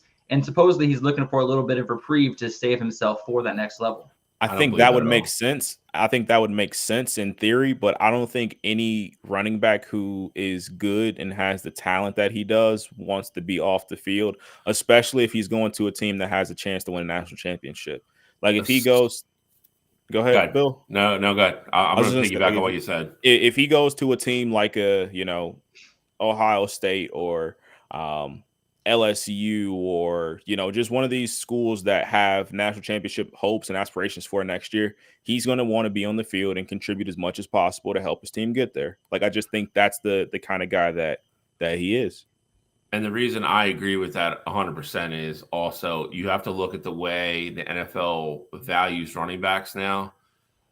If you're in the year before you become draft eligible is not the year you want to take off and be like, all right, like, I'll cut my carries in half and, and do all that. No, like, it's been shown too much now in the last couple of years. You have one shot to get drafted and make one good contract in the NFL. You need to put numbers up. Yep. You need to be high on everybody's board. You need to show out. There is no way I think he's going anywhere where he's taking carries out of his hands. I think the funny thing is the top 3 schools that I've seen for him, he's going to have to kind of play a waiting game on all 3 of them. He's an Alabama kid. He's from Alabama. So, I mean, obviously they're going to be in the mix. They're a little unsettled, I think, at that position, depending on what, McClendon does. But obviously they got those 2 freshmen too that you saw in the Michigan game that are more than talented enough. So I don't know if he goes there. And Nick Saban, if he doesn't have like the bona fide stud, like the King Henry or, Mark Henry when he was there, if he doesn't have that standout guy, he's always kind of a guy by committee anyway. So I don't know if that situation fits. I hate to say, I really do think this comes down to Michigan and Ohio State, because I think he's going to wait to see if Travion leaves. And I think the other shoe to fall is going to be what Donovan Edwards does. because obviously if both those guys come back, they are definitely RB1 by a mile on both rosters. They are going to be the bell cow backs. And if either one of them leaves, then RB1 is wide open. Obviously, both schools, I know we have depth-wise, and I know Ohio State does too. Not as much. Yeah, well, it's true because you guys had guys in the portal. Yep. But that RB1 situation becomes wide open to be able to step in for one season and be, a great running back on teams that both run the ball. I mean, Michigan runs the ball a little bit more than Ohio State, but on teams that emphasize the runs, on teams that notoriously recruit very, very well in the offensive line. So I think those are the top three teams. After that, I don't know. I think he could end up going somewhere, maybe a little bit off the board, depending on what happens. But I think he looked at the situation that, and again, this is the person I mentioned earlier in the show about not being able to trust him as far as I could throw him. The stuff that's leaking out to other parts of the media, I know is coming from Lane Kiffin saying he wasn't a great teammate, he wasn't this, he wasn't that. This is typical, you can't blame Lane Kiffin, but they went out and spent all this money, to get Nolan and all these guys to come in on this transfer class, which is nuts. I give them credit, they got them all. But you kind of forgot about all the guys that, made you a 10-win team or 11-win team this year and got you there. And when you do that, sometimes, guys feel taken advantage of. And I truly believe they have no NIL money left. And I think that's why he's leaving. I think he's going to show that he can go to another big program like Ohio State or like Michigan, put up crazy numbers, get paid, and still get drafted. So I don't really know a lot about this kid. So, I could be wrong. Lane Kiffin could be right. With his track record of the way he kind of handles kids and talks to kids this year. Not that he was necessarily wrong with the lineman, but, it's Lane Kiffin. I just don't trust him. I think a lot of people don't. I give this kid credit for kind of betting on himself. I do. To kind of be like, you know what? This isn't an Ole Miss thing. I'm talented. I can go make a name for myself at Michigan, Ohio State, Bama, LSU, somewhere else.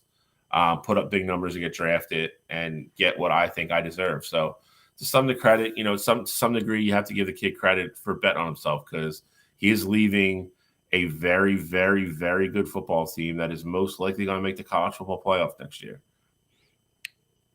Alex, I was going to ask you, was there anybody else like name-wise that you wanted to throw out there from the portal?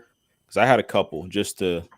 Yeah, I mean, one of the ones that really surprised me was KJ Jefferson transferring to UCF. It's a situation where I don't see it as a step up or an improvement on his team standing as far as Arkansas, UCF going into next year. UCF does not have as much talent. Not that they were screaming with talent this year, but they had some chances to actually able to compete in their new conference. I don't think next year they're in that same type of situation. So KJ Jefferson going to UCF surprised me. The QB that I'm excited to see where he goes is Caden Salter from Liberty. He withdrew from the portal. Oh, did he? Did he withdraw from the portal? I did not see that yesterday. Okay, cool. Yesterday afternoon.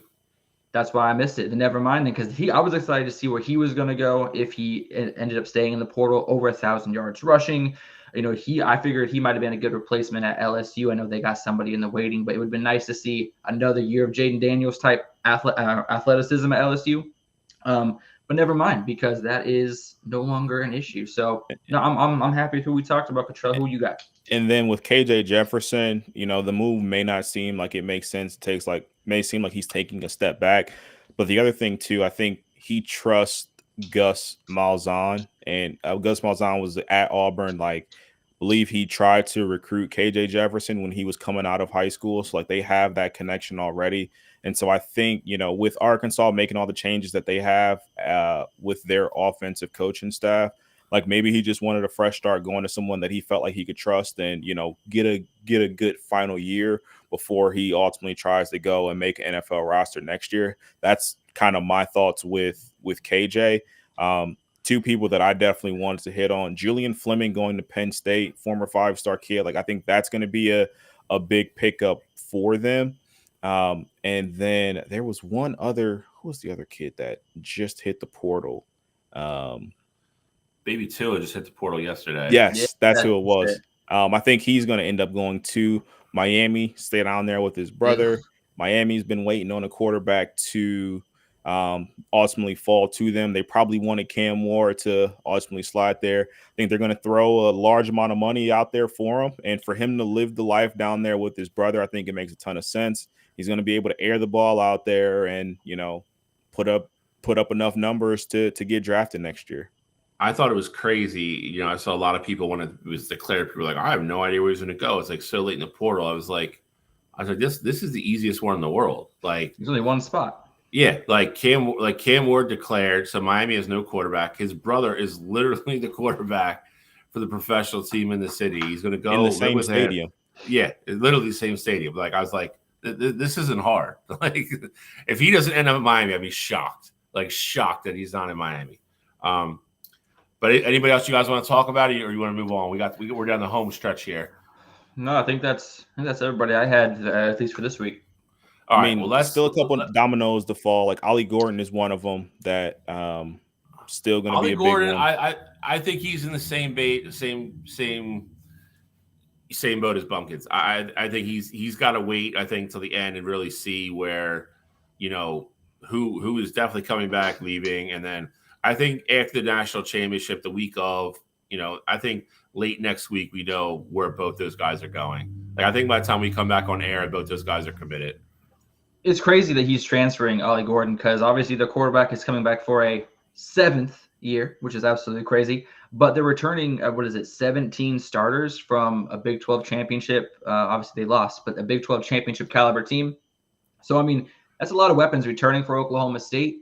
I'm surprised Ollie Gordon is leaving. Again, with Quinshon Judkins, I was surprised that's happening because for me, Ole Miss is probably one of the top 5 teams next year with him as their running back. So maybe there's an NIL money situation there for us as well. But Ollie Gordon, honestly, is kind of up in my brain as far as like it's a very interesting move. And then the last one that the Big 12. The last one that I just wanted to slide in that is a commitment. Damani Jackson going from USC to Alabama is going to be huge. I think that's a great move for him. And especially with Kool-Aid leaving next year, that's a huge get for Bama, getting another guy proven in the secondary.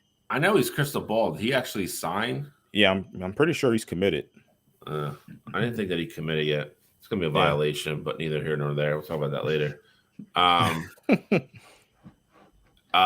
right, let's go. Let's do video game real quick, and then we'll go FCS, and then we'll finish with the national championship game. Alex, you've been very, very, very excited and outspoken about this, so I will let you start this. Yes, my friend. Monday. We are going to be they'll be announcing some more information regarding the NCAA 2024 video game. It's rumored that they're going to be announcing who the cover athlete is. So we just want to take a couple minutes here to throw out who we think deserves or who we believe is going to be on the cover of the NCAA 24 football game. It's this game. I'm very excited to come back. How long has it been gone? It's been off the market for 9 years, 10 years? 11, technically. 11. It'll be 11 before it comes out. Yeah. Okay, so 11 years it's been off the market. I got a lot of core 14. memories. 14 came out in 13. Okay. Right. Fine. Okay. So I have a lot of core memories tied to this game as a childhood, and a lot of people who love college football have also played this game. So we're going to talk for a couple minutes here on who we think is going to be on the cover. We're going to choose a current player and a past player because it is rumored that they are choosing between the two. We're not sure which one it is. I'll go first with my past player. It's between two people. One is going to be Jaden Daniels. Obviously, he just won the Heisman Trophy. Him being on the cover of the college football video game would make the most sense. The other past player that I believe has a chance to go on there, as he kind of, you know exactly what I'm going to say. My man, Bo Nix, deserves to be on the cover of the NCAA. Mute him. I was waiting on it. Him. Hey, he is actually a finalist. He is in betting odds. He is like the 5th best odds to be on the cover. Just saying. And once I saw that, I was instantly on the Bo Nix train. But if they decide to go current players, and Quinn Ewers does not go to the NFL, I do believe that Quinn Ewers would be the present player that ends up on the cover of NCAA 24. with his name recognition, school, and talent, and being a Heisman frontrunner for next year already. I think he'd be a solid choice to be on the cover. Cottrell, what do you think? We'll leave Bill for last since he's given attitude over there. So I think mine, I'm not going off of anything crazy here. I think they should go with guys who are popular, like guys who everybody knows. And those two options for me, if you want to go with past player, Caleb Williams, like I think that's like the easy consent choice. Guy won the Heisman a couple years ago. He's going to be the first pick in the draft. Like I think that's just a foregone conclusion at this point. I think you could easily throw him on the cover. And if you're going with guys that are coming back, I got to think about the guy who's making the most money in NIL next year, and that's Shedeur Sanders. Like thinking about a black and gold cover with Colorado, stadium in the background. Like I could see Shedeur, flexing the watch or, holding the football. Like I just think those guys having the brand recognition that they already have, it being the first year back, I think you go big or go home and get one of the biggest names in college football in years prior, or the guy who's going to have college football in a chokehold next year for a team that only won 4 games last year in Shedeur Sanders. So both you guys have named, guys that I think are possible for this, for upcoming year. I think Shedeur Sanders is absolutely on the top of that list, probably. And I also think, if you're going with guys that we're saying past guys, I hate to say it, I think Penix Jr. is in that discussion. And I also think, I think you could possibly see, somebody like Blake Corum or somebody like that, eke in. I mean, the last cover athlete was Denard Robinson from Michigan. So I don't know if they'll go back to back, but he was fun though. Denard was fun. He was fun. Denard, he was crazy. Blake is good. Blake's not fun. I get it, but it's all business. All business. Business ethics. But you have I think Quinn Ewers makes a lot of sense too. I really do. I think Texas is a huge brand. I think the other guy that nobody mentioned that I think was probably a big candidate as well was Jalen Milroe. But I don't again, they haven't printed anything yet. So, I mean, I think a lot of this stuff was probably decided, final votes and everything were done this weekend. And I agree with Justin Lauder. I wish they would do kind of 4 or 5 different covers for this and you could decide who you wanted to buy. Yep. That would be fun. I don't think they're going to do it, but I would be very curious. The part of me almost hopes they throw it back big time and they put Barry Sanders on the cover or something. Archie Griffin. Or something like that. That would be fun to me to keep it neutral. But I don't know. I mean, some athletes going to go on there and some athletes going to get paid for it. So we'll see who it is. The one reason why I didn't pick guys like Quinn or even JJ, I just think with them not knowing what their futures are going to be, I don't know what direction they want to go. If they want to go past players all the time, they want to go players that are coming back to school. I just think with those guys that are kind of in limbo, I just put them all in the box and threw them out. So I didn't even think about Quinn or guys that haven't declared yet. I know we expect Marvin Harrison Jr. to declare, didn't throw him in that mix. Anybody who hasn't declared officially yet, I haven't. I just took their names and threw them all out. Don't disagree. So that will be. I think they're doing halftime. I think Monday night. Sometime Monday night, something like that.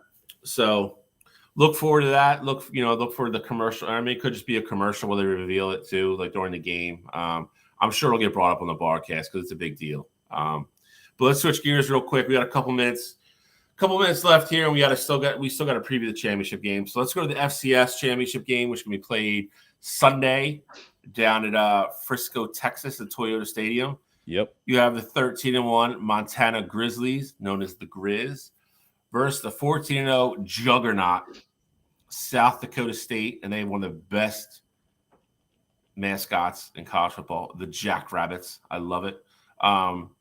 I like these helmets. These An aren't the angry normal looking ones. jackrabbit. Yeah, it's an angry little rabbit. It'll bite your balls off or something. But FCS 1A national championship. Both these Double A. teams are very good. Double, whatever you want to call it. I mean, it's just. I wish they would just go back to 1AA like it used to be, but now it's FCS, whatever the hell it is. But this is kind of a game between contrasting styles, if we're being honest. South Dakota State, like I said, is the juggernaut offensively. They hung 59 on somebody last week. Albany. Yeah, 59-0, just destroyed them. Great offensive team. They're pretty stout defense as well. The Grizz are kind of more of a traditional, kind of run the ball, play really, really, really good defense, and win games that way. I have a clear pick on this, but, I'll let you guys go first, and then, then I'll go last. So give me who you think wins, who raises the trophy, and give me a score. For me, this is easy. I think it is very easy. Montana, they've had a great season. They're 13-1. The last two games have both been nail biters. Went to overtime. I actually saw both of the the fourth quarter, double overtime, and overtime in their games. So it's definitely been a great season for Montana. This South Dakota State team is a team of, it almost feels like a team of destiny. So they're the returning FCS champs. They won the championship last year. This team is senior led. Like pretty much everybody on their team is fifth year seniors or, true seniors this year. So they have all the experience in the world. But the one position where that they're not senior led is at quarterback. Mark Gronowski, he's been their guy the past couple seasons, and I think they are going to absolutely roll in this game. South Dakota State hasn't played a close game in recent history here. It's been over a month. They had a tight game. I think that trend continues here. I got South Dakota State winning big in this one. I got it being 34-13 in a blowout, but South Dakota State ultimately capturing their second national championship in a row. Alex. All right. Yeah, I mean, the Grizz haven't played a national championship since 2009. South Dakota State obviously won it last year.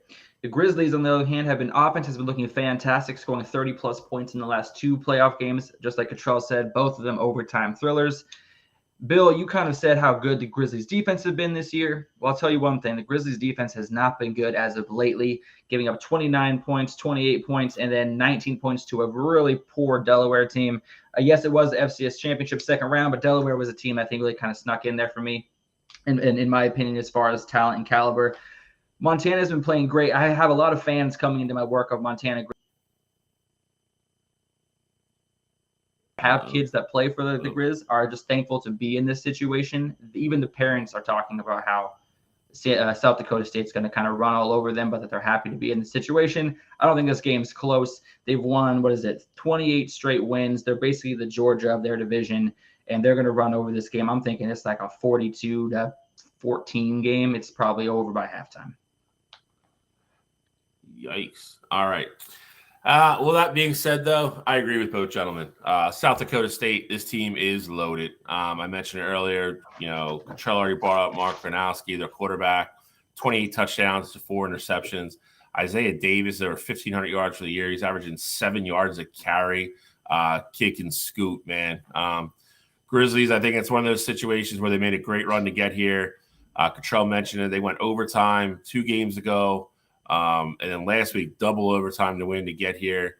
Not that you ever want to say, hey, congrats, you made it, enjoy the ride. But I think that's kind of what this is going to be. South Dakota State, the current just class they have in there right now, they're just killing people. Like I said, they won 59-0 last week. Closest game they had, believe it or not, was against Villanova. They won 23-12, and that game was actually in limbo late in the fourth quarter. Villanova actually had a shot to go up late in that game, and they a turnover, very costly at the end.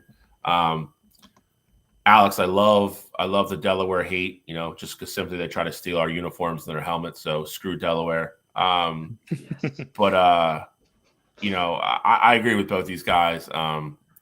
be a fun game to watch on Sunday if you want to watch a college football game. There will be a lot of scoring, but it's going to be mostly from the South Dakota side. I think the Jackrabbits hoist the trophy again, and I'll go 40-17 South Dakota State. Bill, just saying, Delaware College was actually founded before Michigan, so technically Michigan stole Delaware's jerseys. But Incorrect, sir. Incorrect. Look who came up with the winged helmet. It was Michigan, way before Delaware even had a football team. So Google that. I will Google it when we're done on the show.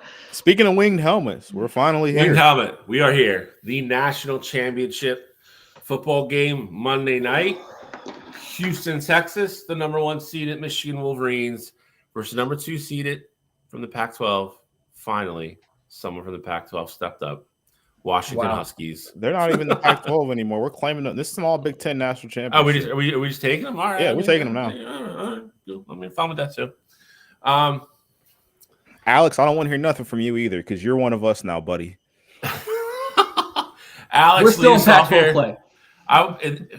For that reason, I will let Alex lead it off as this will be his swan song Pac-12 pick, as they will be no more come next year. We got schedules here.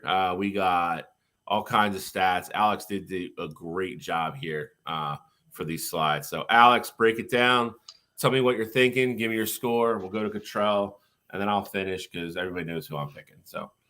Yeah, no, I know. We all know you're picking Washington, so we'll get to that here in a little bit. Okay, Oregon. But no, I mean, here we put the schedules side by side. As you can see, Washington and Michigan were both really tested in the second half of the year. Washington playing 5 ranked opponents in their last 6 games, and then the non-ranked opponent being Washington State, which obviously is a rivalry game. Anything can happen. Michigan closing out the schedule very similarly with 4 out of 5 ranked opponents. Maryland really fought them tooth and nail with a tough Tagovailoa at QB in that game. Obviously, both these teams are really coming into this game with different kind of modes of winning their games. Michigan's going to stop you and suffocate you with their astonishing defense, where Washington's going to kind of throw the ball to death and score and run up that score until you can't keep up with them anymore. If you look at the quarterback comparisons, we can kind of see the differences in the playing styles. Washington has a really high air raid offense. Michael Penix Jr., 4,600 passing yards. J.J. McCarthy, just under 3,000. But he is nothing to slouch about. He made some great throws against Alabama last week, showing what he's capable of. Michigan's just chosen to have more of a ground attack this year, which is nothing wrong with that.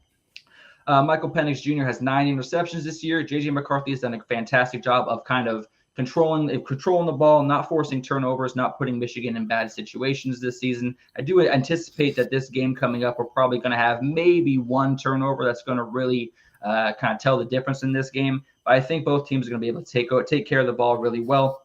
What do you guys think about this QB comparison looking at the numbers? I mean, I think that the numbers is glaring as they are in Penix Jr.'s favor. I don't know if they tell the full story, just because, as much as I hate Michigan, I've been a JJ fan, since he was in high school. Like, I see the talent that's there. I tell people that I think he's going to be a good NFL quarterback. I just think that the way Michigan runs their offense, they just don't need him to necessarily do too much. So obviously Penix Jr., he's a guy that it seems like the big games happen, all his nerves go out the window. He's ready to go from snap one. He'll throw the ball to anybody, anywhere on the field. Love that about him. It's got him in trouble a couple of times. You see the 9 interceptions there. But Michael Penix Jr., they clearly want the ball to be in his hands. They feel like that's going to be their method of victory. But you look at JJ's numbers and, you see that they are a little bit down. I will tell you this. If Michigan gets into a spot where, and I don't think this is going to happen, but if they get into a spot where they have to put the ball in JJ's hands and he needs to air it out, he is way more than capable of doing so. And he can kill you with his arm, if you let him. I'm not going to disagree with any of that. I think JJ is going to be the better pro by a mile. You saw a couple of slow-mo replays from the Alabama game. There's the one that everybody keeps showing, the tight end coming over the middle, where he literally threw the perfect football Alabama's kid has great coverage, and he fits in there by like an inch. JJ's got a great arm, throws a really, really nice ball. Michael Penix Jr. is a stud. I mean, I'm not taking anything away from him, but again, these numbers are a little misleading simply because Michigan doesn't throw the ball anywhere near as much as Washington. The first 7 games of the year, JJ didn't even play in the fourth quarter. Then you have the Penn State game where they didn't throw the ball once in the second half. So if Michigan wanted to play football like Washington, and I'm not saying one's right or one's wrong, but if Michigan had the same kind of offense as Washington did, JJ's numbers would be right there, if not probably more, in my opinion. All right. Well, let's take a look at the weapons that these guys have. All right. It is insane, though, the amount of rushing touchdowns that Blake Corum has this season. I mean, comparatively, he's just absolutely running. Is he the leading touchdown scorer by running back this season in NCAA? Yes. Okay. No, it's well, now he is, yes, but before it was your guy from Missouri, Cody Schrader. Okay. Yeah, we got some great weapons here. Rome Odunze, 1,500 receiving yards, and not even listed on here. Washington has a second receiver that absolutely puts up numbers. They both had over 100 yards receiving last week in Jaden Polk? Jalen Polk. Sorry, I said Jaden. Jalen Polk last week had 122 yards on 5 receptions. So really, he's got 2 elite weapons on the outside on both sides. And I'm excited to see what Michigan's going to kind of throw out them to kind of limit that. And the other thing that's kind of going to really be a true factor in this game is if running back Dylan Johnson, what percentage of health he's going to be at going into this game. The last about 2 months of the season, Kalen DeBoer said that he's been kind of struggling with what is either an ankle or a knee injury that's been kind of lingering around. And he did rehurt it last. Thank you. He did rehurt it last week against Texas on that last on their last offensive play before they punted back to Texas. He is expected to play Monday. Obviously, 1,100 yards rushing. They really don't have a secondary running back behind him that's honestly a threat. So if he can't go, that's going to turn Washington one-dimensional, and that is exactly what Michigan wants, not what Washington wants. What do you guys think, Bill? Give us a little bit of rundown on the offensive players for Michigan for this game. Obviously, I think this is kind of lopsided in both ways. If you're being honest, I think Dylan Johnson's numbers are great.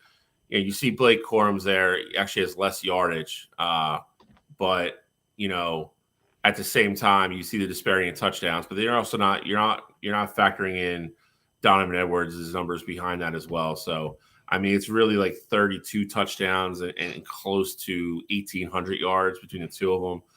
Because they do flip flop them both in and out of in and out of the game. That being said, I talked about Dylan Johnson, at nauseum last week, how important I thought he was going to be in the Texas game. I think the kid's a stud. He's a bigger kid. He's hard to bring down.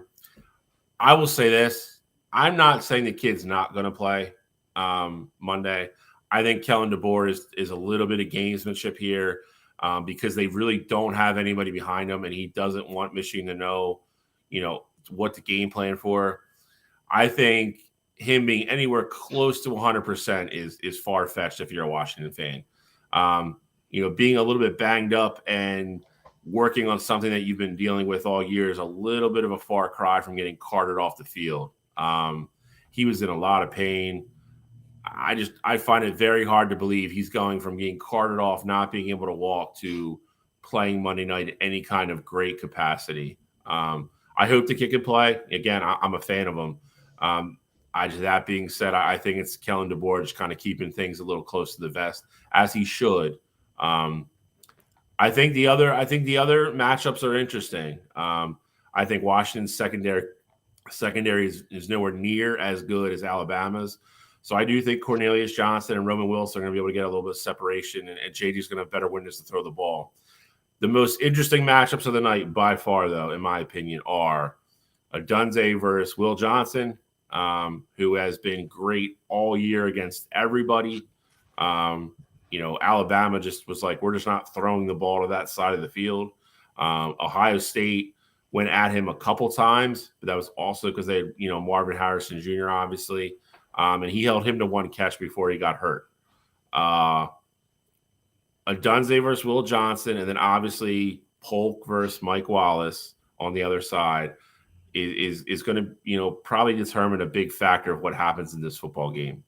They're going to play man. Rod Moore, like I said, usually plays on the same side as Will Johnson. I actually think they might change that and give them a different look this week. I think Rod Moore, who's a great safety, he's the one who had the interception to end the Michigan-Ohio State game. I think they might put him over Mike Wallace to really take away Polk and just kind of, you know, listen, I mean, Will Johnson is not going to hold Odunze to 0 catches. So let's just see a bunch of stupid Michigan fans saying stuff like that. That's just not going to happen.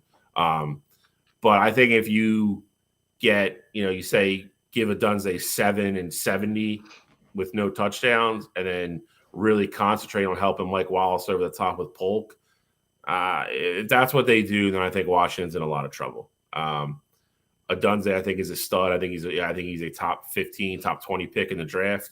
Will Johnson's just really freaking good too, though. That's just going to be a fun matchup to watch. If you're a football fan, just watch it. You're going to watch 2 elite guys go at each other all night, so that's going to be fun. But you know, we'll get into a little bit more of this stuff, you know, in regards. But both teams have weapons. Michigan obviously, you know, has the tight ends as well as in Colston Loveland, who is a huge weapon as well. So he factors into the passing game big time for Michigan. But it's going to be a bunch of fun matchups, man. I mean, there is no lack of star power on either one of these teams at the skill positions. That's why I think it's going to be a great game. I think the one thing, too, that I definitely want to add is that with Dillon Johnson, I do think, obviously, he is going to be somewhat hampered by the injury. I do think, though, you can give him a cortisone shot and you could spat him up, you know, tape the ankle as much as you can. And I know that's not going to, you know, magically heal him and get him to 100%, but I do think he can be effective in this game. I think you can get him up to 70%. And I think they carted him off last week just because they didn't know how bad it was. Like, he had the MRI, he had the x-rays, and everything came back negative. So it's really just going to be a pain tolerance thing for him. And so I do think, you know, you can shoot him up and spat him, and he can play and be somewhat effective.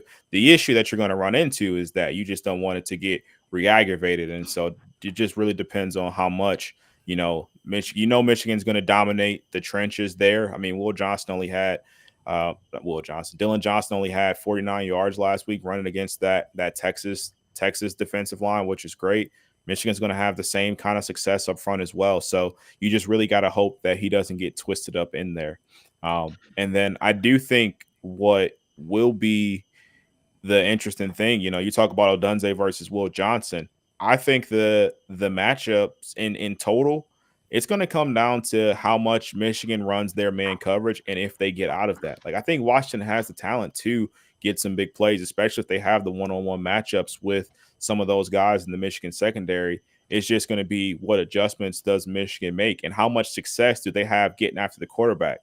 Last week, they had 7 sacks on Jalen Milroe. This Washington team, you know, you talk about, you know, teams having great O-lines. This Washington offensive line won the Joe Moore Award this year. Like, they have, you know, by all accounts, the best offensive line in all of college football this year. So I think that is going to be my biggest takeaway from it. They did a great job of keeping Penix Jr. upright last week. Let's see if they have that same success against this Michigan defensive line that gave Alabama all these fits last year. Because if they do, and these receivers have time, especially being in man coverage, like, you could see some big plays happening just from corners covering too long or just the way Washington schemes their players open. Here's a funny thing for you. You know, Michigan has, with Blake Corum, they got Donovan Edwards behind him with all the talent in the world. Well, if Dillon Johnson does go down, he has 1,162 yards. Their next running back with the highest yardage is 194 yards. That's a 1,000-yard difference between the second leading running back for Washington and their starter in Dillon Johnson. So that is a huge amount of offense. It's not like they got us another guy back there that's like 400, 500 yards they could throw in there, you know, just in case. That's not the case with Washington. They had another back that went down in training camp before the year started who has had to miss the year. But Dillon Johnson has to go in this game or this game will be a boat race. And it's going to be Michigan heavy. That is the one thing that I do disagree with you with, just because I saw what the game plan was last week. I know Dylan Johnson had 2 touchdowns. He ran it in from like the 1 yard line and 3 yard line. So like it wasn't like he did anything crazy there. And he had 21 carries for 49 yards. Like I think you can get that kind of production out of anybody, you know, and it's not to slight Dylan Johnson. I do think he's viable. I do think he's an X factor for this Washington team. But if they go into it with that same game plan, obviously they wanted to rush for more yards in that one. But if Michael Penix Jr. finds that success in the air, I'm not going to say Dylan Johnson doesn't matter, but you can get 50 yards and 2 touchdowns on, 2.5 yards per carry from anybody in that Washington running back room. Okay. Yeah, I mean, God. No, I was just saying, let's take a look at the defensive numbers, Cottrell, if you want to pull those up for us. Let's see what the 2 defenses we're seeing on Monday night look like. Obviously, a pretty big difference in points per game allowed this season. Fun fact that goes against that number is where is it? My facts, yeah. There we go. So Michigan has to go along with the number 1 ranked defense in the country. Michigan has the 12th ranked offense to go along with it. Washington on the other side of the ball, not so great. They are a top 50 defense, stuck at that 44 ranking, and they are a number 4 offense in the country. So this is definitely going to be strength on strength with 2 offenses going at it. Can Michigan's offense, have success against the, iffy Washington D, and can the Washington offense put up some numbers against Michigan's offense that's holding teams under 250 yards per game? I mean, do they have a chance? Will it not having running back really affect these numbers? I mean, what are we thinking is going to happen in this game against with these defenses? I mean, I think for me, the biggest thing is you look at that number at the bottom. Michigan having 38 sacks. I think it's going to come down to how well Washington can protect Michael Penix Jr. This Joe Moore Ward offense or offensive line compared to the Michigan defensive line that has had a lot of success getting after the quarterback all season. I think that's going to be where the real matchup lies. And then I think the other side of it is, Washington's defense has, at times looked like Swiss cheese, this season. You saw them, what the performance they put up against Stanford. You saw some of these other games where I know Oregon has a high-powered offense, but you saw them move the ball up and down the field pretty much at will, outside of a couple fourth down calls in that first matchup. So you see this Washington defense look vulnerable at times. I think the one interesting thing, though, about this matchup is that Washington is going to play a lot more zone coverage than what you saw from Alabama. So Michigan's passing plays that they, schemed open, a lot of those came against man coverage. Not saying Jim Harbaugh doesn't have any zone beaters, but this game will look different than what you saw versus that Alabama team. Of course, I do think Blake Corum, is going to have a huge game in this one. I don't think they have anything up front. Washington has anything up front to stop that rushing attack, but I'm curious to see what this game looks like on the drives that Michigan gets behind the sticks and they do have to throw the ball. I don't love Washington's secondary by any means, but I am interested to see what it looks like because you will see more zone coverage against some of those Michigan playmakers on the outside. So it's gonna be a lot of like what you saw in certain aspects of like the Ohio State and Michigan game and the Ohio State Michigan Penn State game. You're not going to have the big 30, 40 chunk yard chunk plays that you did against man. It's Michigan's just going to methodically going to have to move the ball down the field, which they'll do. They'll run if they need 7. They'll get 8 or 9 and just sit in a zone and get a completion, get tackled, and then start over in first down. So in that aspect, that's the biggest difference you're going to see. I also think if Michigan's running the ball like crazy, Washington's going to have to come out of that zone. They're not going to be able to sit back there and shell and just play everything in front of us and let Blake Corum and Donovan Edwards run for 7-8 yards a carry because you're just going to die by 1,000 cuts at that point. They're not going to be able to stay in it if Michigan can establish the run early. They're going to have to blitz their linebackers. That leaves huge gaps for Roman and Colston Loveland over the middle, and that's eventually where I think you're going to see the breakdown later on in the game, and Michigan's going to start getting more explosive plays. On the flip side, again, I think Cottrell hit the big one on the head. It's the pressure. Penix, in the pocket versus out of the pocket, his numbers are very, I won't say very, but there's definitely a dip when he's outside the pocket. And can Michigan get pressure on him with just a front 4 or just bringing one extra guy, and leaving Junior Colston and Mike Barrett, underneath to handle either running plays and the running backs coming out and letting the secondary do their thing. If Michigan do that, I think they're going to be very successful. And then I do think this game has a chance to be a blowout. But that Washington offensive line is very, very good. They are the Joe Moore award-winning team. Michigan won the last 2 years. They were nominated again this year. That's going to play a huge factor in this game, because if Penix only has 2 seconds or 3 seconds to look down the field to get those guys open with the way Michigan's going to cover them, it's a lot different than having 4 or 5 seconds, and it's a big difference. So the pressure that Michigan get up front with Mason Graham and all those guys, and stopping the run. Texas has a very good defensive line in regards to stopping the run. They don't generate a lot of pressure. They didn't have a lot of sacks. A lot of their sacks this year, I think it was like 70% of their sacks came off blitzes.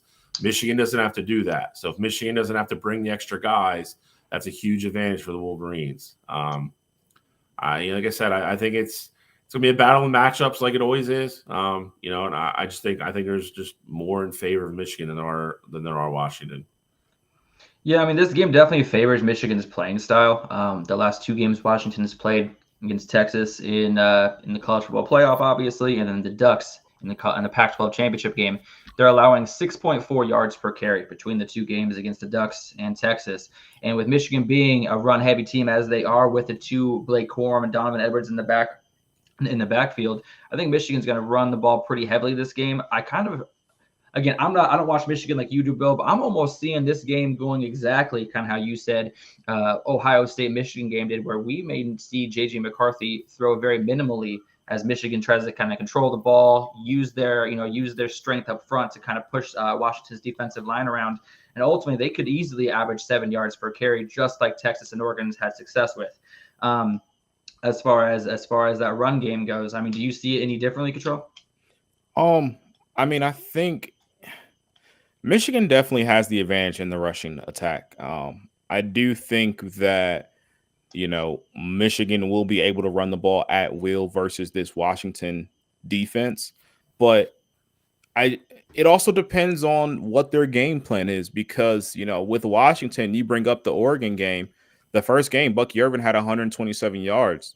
The second game, they held Bucky Irvin to 20 yards on. I know he only had 9 attempts, but they held him to 20 yards, and that was big for them. I know they got down early and they had to throw the ball a bit more in that game. I fully understand that, but I think with Washington, it will come down to, I think they need to steal a possession here or there, whether it's a fumble or an interception. I'm sure Harbaugh is, they're working on special teams probably up until this moment now, up until the game. Those guys don't get any time off. They're in there catching balls from the jug machines and stuff like that. So I don't think you have any necessarily giveaways in that department, but I think Washington's defense will be susceptible to give up plays in the run game. But I think, for them to win this game, they're going to have to get at least 1 turnover, in my opinion. Yeah, I mean, game flow is definitely going to matter in this game because to Cottrell's point, if Washington's down 2 possessions and they have to become one-dimensional, that's danger zone, obviously, because Michigan's just going to pin their ears back and go, and vice versa. If you make Michigan a little bit more one-dimensional and have to throw the ball more, that is kind of when they get in trouble. The one thing I will say is Michigan, has been here before, in regards to the college football playoff. They've been here 3 years in a row. I don't think there's going to be any nerves in the beginning of this game for them, whereas I think you might see it Washington a little bit. And also Michigan, to their credit, they're kind of stubborn. They could be down, even when they were down to Alabama, they're like, we're just going to keep running the ball. And they keep, you hear the commentators keep saying, you have to, when you play Michigan, it's hard not to get bored, because if you're a cornerback or you're a safety, it's it's the 8th play in a row, I'm not involved in, and then all of a sudden they pop one. I think JJ will at least pop one big one in this game somewhere, maybe off play action, something like that. But again, I think Washington's going to have to play Russian roulette at some point in this game, and I think that's a huge It's a huge advantage for a team like Michigan who doesn't take a lot of risks when they don't have to, and they take care of the ball. I think Washington is going to have to send extra people to stop the run, and when they do, that factors right into either JJ keeping the ball and running the other side, or a big play action play over the middle, something like that. And I think it's just gonna be hard for them. I do. I think Kellen DeBoer is a great coach. I've said that numerous times. This year, and I think it's the reason. I hate to say it, I think it's the reason that they beat Oregon twice, because I think he thoroughly outcoached Dan Lanning both times. So I think he's a great coach. I think he's one of the biggest. Everybody gives all the credit to Michael Penix Jr. and his receivers and everything. Washington Huskies have a great head coach, and I think he's one of the biggest reasons they're here. He's great at adjustments. He's great at game planning. I think it's just at some point, strength on strength becomes, the narrative of this game. And again, I just think Michigan has more strengths and less weaknesses than Washington does. All right. Well, I think Time to pick the game then. I think we're time to pick them. Go ahead, Alex. Oh, you want me to start off? All right. I was gonna say I'll let you go first, Bill. This is your team, but I'll let you wrap it up. Everybody knows who's I'm picking, so that's true. All right, so here we go. Obviously, Washington, Michigan, 28-0 combined record. Here's the stats that I'm looking at here. Washington has played 4 top 25 defenses. Okay, in those games, they're averaging 35 points per game. Okay. Ohio State's defense has only played 2 top 25 offenses this season, which is what Washington is, and they are averaging 22 points allowed per this season so far. So it's really strength on strength. Washington's offense, Michigan's defense. Something's got to give. And for me, I got to go with the team that's had 8 consecutive one-score games. The guys who have the Heisman Trophy finalists. I picked Michael Penix Jr. to win the Heisman Trophy at the beginning of the year. He did not win it. As a consolation prize, I will take Washington to win the College Football National Championship this year. I think this is going to be a close game. I do think this game is going to be a lot higher than anticipated. The score will be, just strictly because of the fact that Washington's offense is too good. Even if they become one-dimensional, Michael Penix is going to be able to fit that ball into tight spots, and Michigan's defense is going to be kind of on their heels the entire game, is what I believe is going to happen. I think Washington wins this game. Very similar score as the last 2 games against Texas and Oregon. I'm thinking it's going to be 36-33 with Washington hitting a game winner with less than a minute left. Michigan will have a chance to drive the ball down for the win. I don't think it's going to happen. Washington's defense, which has been shiesty all year, is going to step up on the last drive of the game and stop Blake Corum and J.J. McCarthy from scoring, ultimately winning 36-33. Washington is your national champion. The Pac-12 goes out on top, baby. Go ahead, good job. Feels just like whatever, bro. So I also, like Alex, I see this being a close game, and I do think that Washington will get up for this game. I know a lot of people think that Michigan is going to, dominate in this one. I don't see that happening. I do think styles make fights, and I do think this is a bad matchup for Washington, but I think their offense can score against anybody in the country, and that's Michigan included. I do think Washington will have success running the ball when they need to. I don't think Dylan Johnson will get – I don't think you see him with 20 touches. I think he has maybe 12, 13 touches. But I think they're going to be valuable, either set the tone, like, making it a, 2nd and 6 as opposed to, being 2nd and long, or him getting a 2-3 yard first down, something like that. Like, I think his numbers won't look great, but what he does is going to be viable for what this Huskies team's trying to do. I said on Wednesday that I have it going down to the wire. I think it's 31-27. Huskies get the ball. They're driving down the field. And I'm switching my pick. I got the Huskies punching the ball in the end zone. I think they win the game 34-31. And we're talking about Michael Penix Jr. submitting his claim. I'm sure he feels like he got snubbed for the Heisman. I think he'll take a national championship instead. He gets to ride off into the sunset and probably work his way into the first round of NFL draft in April. I'm not going to switch my pick. I think I don't subscribe to the part of where I think this game's a blowout, because I don't believe that. I don't think Washington who I've given all the credit in the world to of being resilient and playing in all these close games. And, this time of year it matters, for your kids to be comfortable playing in close games. And that's a big deal. Both these teams have done that. So I don't think this is going to be a blowout at all. I think it's going to be a very close game. I said 31-24, and that's where I'm going to stick. I think it's right around there. I think they're probably really close to the number. I think the number is 55.5 right now, somewhere around there. And I just think when push comes to shove, I mean, there's the old cliche of offense wins games, defense wins championships. And I think we've already discussed it on the show. I think Washington is a great offense. I think our defense is suspect. I think Michigan has a very good offense with an elite defense. Washington is one of the closest things that reminds me of what Ohio State looks like. And Michigan, this team was literally built 3 years ago to start beating Ohio State, and that's what they've done. And I think this is a game model that is very similar. I think we can look at all the numbers in the world about Washington's offense. And again, I'm not saying Michigan's going to go out and shut them out or anything like that, but they have an elite defense. I think they're going to be able to get pressure up front without having to blitz enough.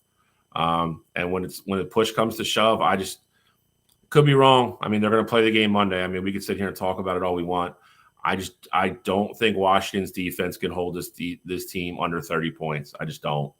I think Blake's going to cook. I think JJ's going to have a way bigger day than people think he's going to. And I think at the end, I think Michigan's just overall a better football team. And I think they're going to win. I think they'll be national champions. And then, we'll see what happens afterwards with people leaving and so forth and so on. But I got Michigan 31, Washington 24. By people leaving, you mean JJ, or are you talking about Jim? I mean, all of them together. I mean, the only one I think I'm actually very sure of, I think Donovan's coming back, which I love. I think Blake I think the way the year was started to go and the way it ended up going, I think Donovan struggled a little bit at the beginning of the year. He was a little bit banged up. I think Donovan's going to stay for another year and be able to be the RB1 and really show kind of, what he is. So there's a lot of people saying JJ is coming back no matter what. I don't know if I believe that. But I mean, it's gaining a lot of traction from around people that are around the program. That he said he hasn't made up his mind completely yet, but he's been kind of adamant to say that, Monday night won't change it one way or the other. So I feel like I disagree with that. I think it's I agree with you. When he's gone, he's good chance he's coming back. Yeah. I do think he wants to be a national champion. I agree. So, but we'll see. I mean, I think that kid has been dialed in. It's really hard pressed for me to not say that when this is, especially if they win Monday, I don't know if I've ever watched a kid play there that I like more than JJ. The kid is confident but humble. He's not a dick. And he's come in and been an absolute ambassador for that team and that school and done everything he said he's going to do. And he's really talented on top of everything else. So, I just hope it's a good game. I hate to say it, I don't want to blow out, and I even mean that. Like, will it be easy for me to watch the game if Michigan's up 30.5? Yeah, it would. But I think what makes these games classics is when they're good. And last couple years, well, not last year, but the semifinal games last year were great. But the championship game sucked. But I think we're in for a very, very good football game Monday night. So I'm excited, nervous, anxious, all those things. But we'll see what happens. All right. Well, I guess we have to wait till Monday to figure out who's the national champion is going to be this year. And I'm excited for next week to talk about it. And next week we'll get into the recap of the game. We'll talk about next year's future and our picks and all that good stuff. And I'm sad there's no football today, besides NFL later. But yeah, NFL later. We do have breaking news from the portal. Oh. It's not important. But Damn, I had to bring it up because we talked about it slightly earlier. Seth McLaughlin has committed to Ohio State. the center from Alabama, who had about 17 bad snaps in that game, has committed to Ohio State. I'm praying. Ryan Day has a plan to move him to guard. Because if you put him at center with Will Howard, like I just see that turning into a whole fiasco. 4-loss team, Ohio State next year. Put him at guard. If you put him at guard, I absolutely love this signing. He's a great offensive lineman. You put him at center, I don't care how well he blocks. Those missed snaps are going to hurt you in a game like you saw it hurt Alabama. The only thing that I would say is a little bit different with you guys. You guys go under center way more than Alabama does. Like Jalen Milroe, I think, was under center like 3 times that game, got sacked twice, and they were like, all right, like he can't even get back in his drops and read anything. We're just going to start him out of shotgun or pistol. You guys go under center a lot more. So, but that being said, I agree with you. I think the kid would be a great guard. I mean, he can block. I think he'd be a great guard, but it's kind of like having the Gips, though. I think that's what it was. So they also said he had him all season, though. All season he was like that for him. They did, but again, I think it's a mental thing. I mean, but they also said they were talking about on the other show. They said, and Saban kind of even agreed with it too.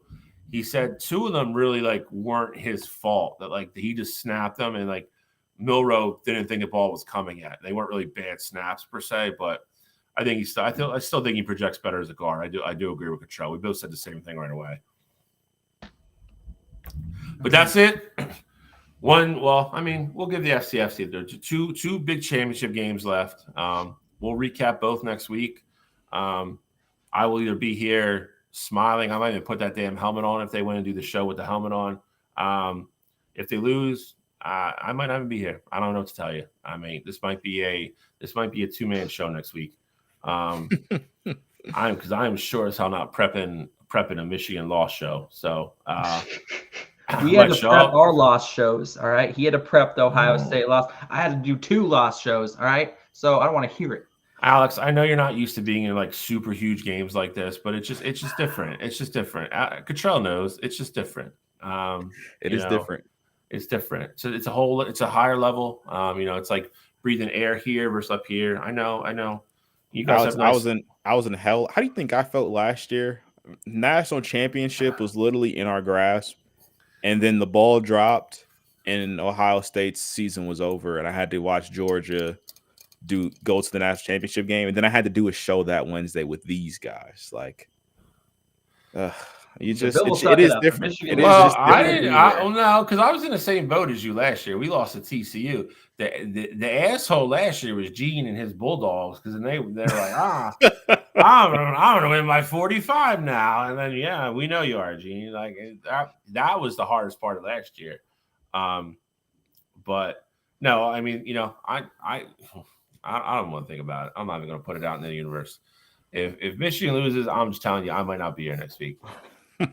I might be on a bridge. I might show up in the middle of the show drunk, just smoking a cigarette. I don't know what's going to happen. But just in the house, just straight. Yeah, I'll just be like, whatever. Talk about whatever you want to talk about. I don't even care. No fan on, no window open. Nothing. Smoky room, looking like a 70s casino. Yeah, haven't seen the sun in 6 days. I mean, it could happen. But that being said, I think we're in for a great game Monday. So, we will be back. Like I said, Monday will be fun. We'll recap the FCS. We'll recap the national championship game. All 3 of us will give our way too early top 12 projected college football playoff teams next year. Do you guys want to do awards next week? Yeah. Award recap show? Oh, all right. We can do that. We got to start working on that like now then, though. For sure. Easy. Yeah, we can do that. That'll be fun. We'll have time. Yeah, we will. All right, we can do that. So there you go. We will have the 2023 College Football Awards Show along with 2024 Top 12 College Football Playoff projections and recaps, and that will be a fun show. That'll be a good show. That'll be a fun show. So enjoy your weekends, everybody. You're in the Northeast like me. Get ready for the snow. Run out, get your milk and your eggs and your bread because you might die. The whole toilet paper. whole whole emergency, whatever. Alex, enjoy the cold and the rain, and You guys enjoy the snow. A little jealous. maybe Don't be. Um, Overrated. and we will see everybody back here next Saturday. Enjoy your weekends, everyone.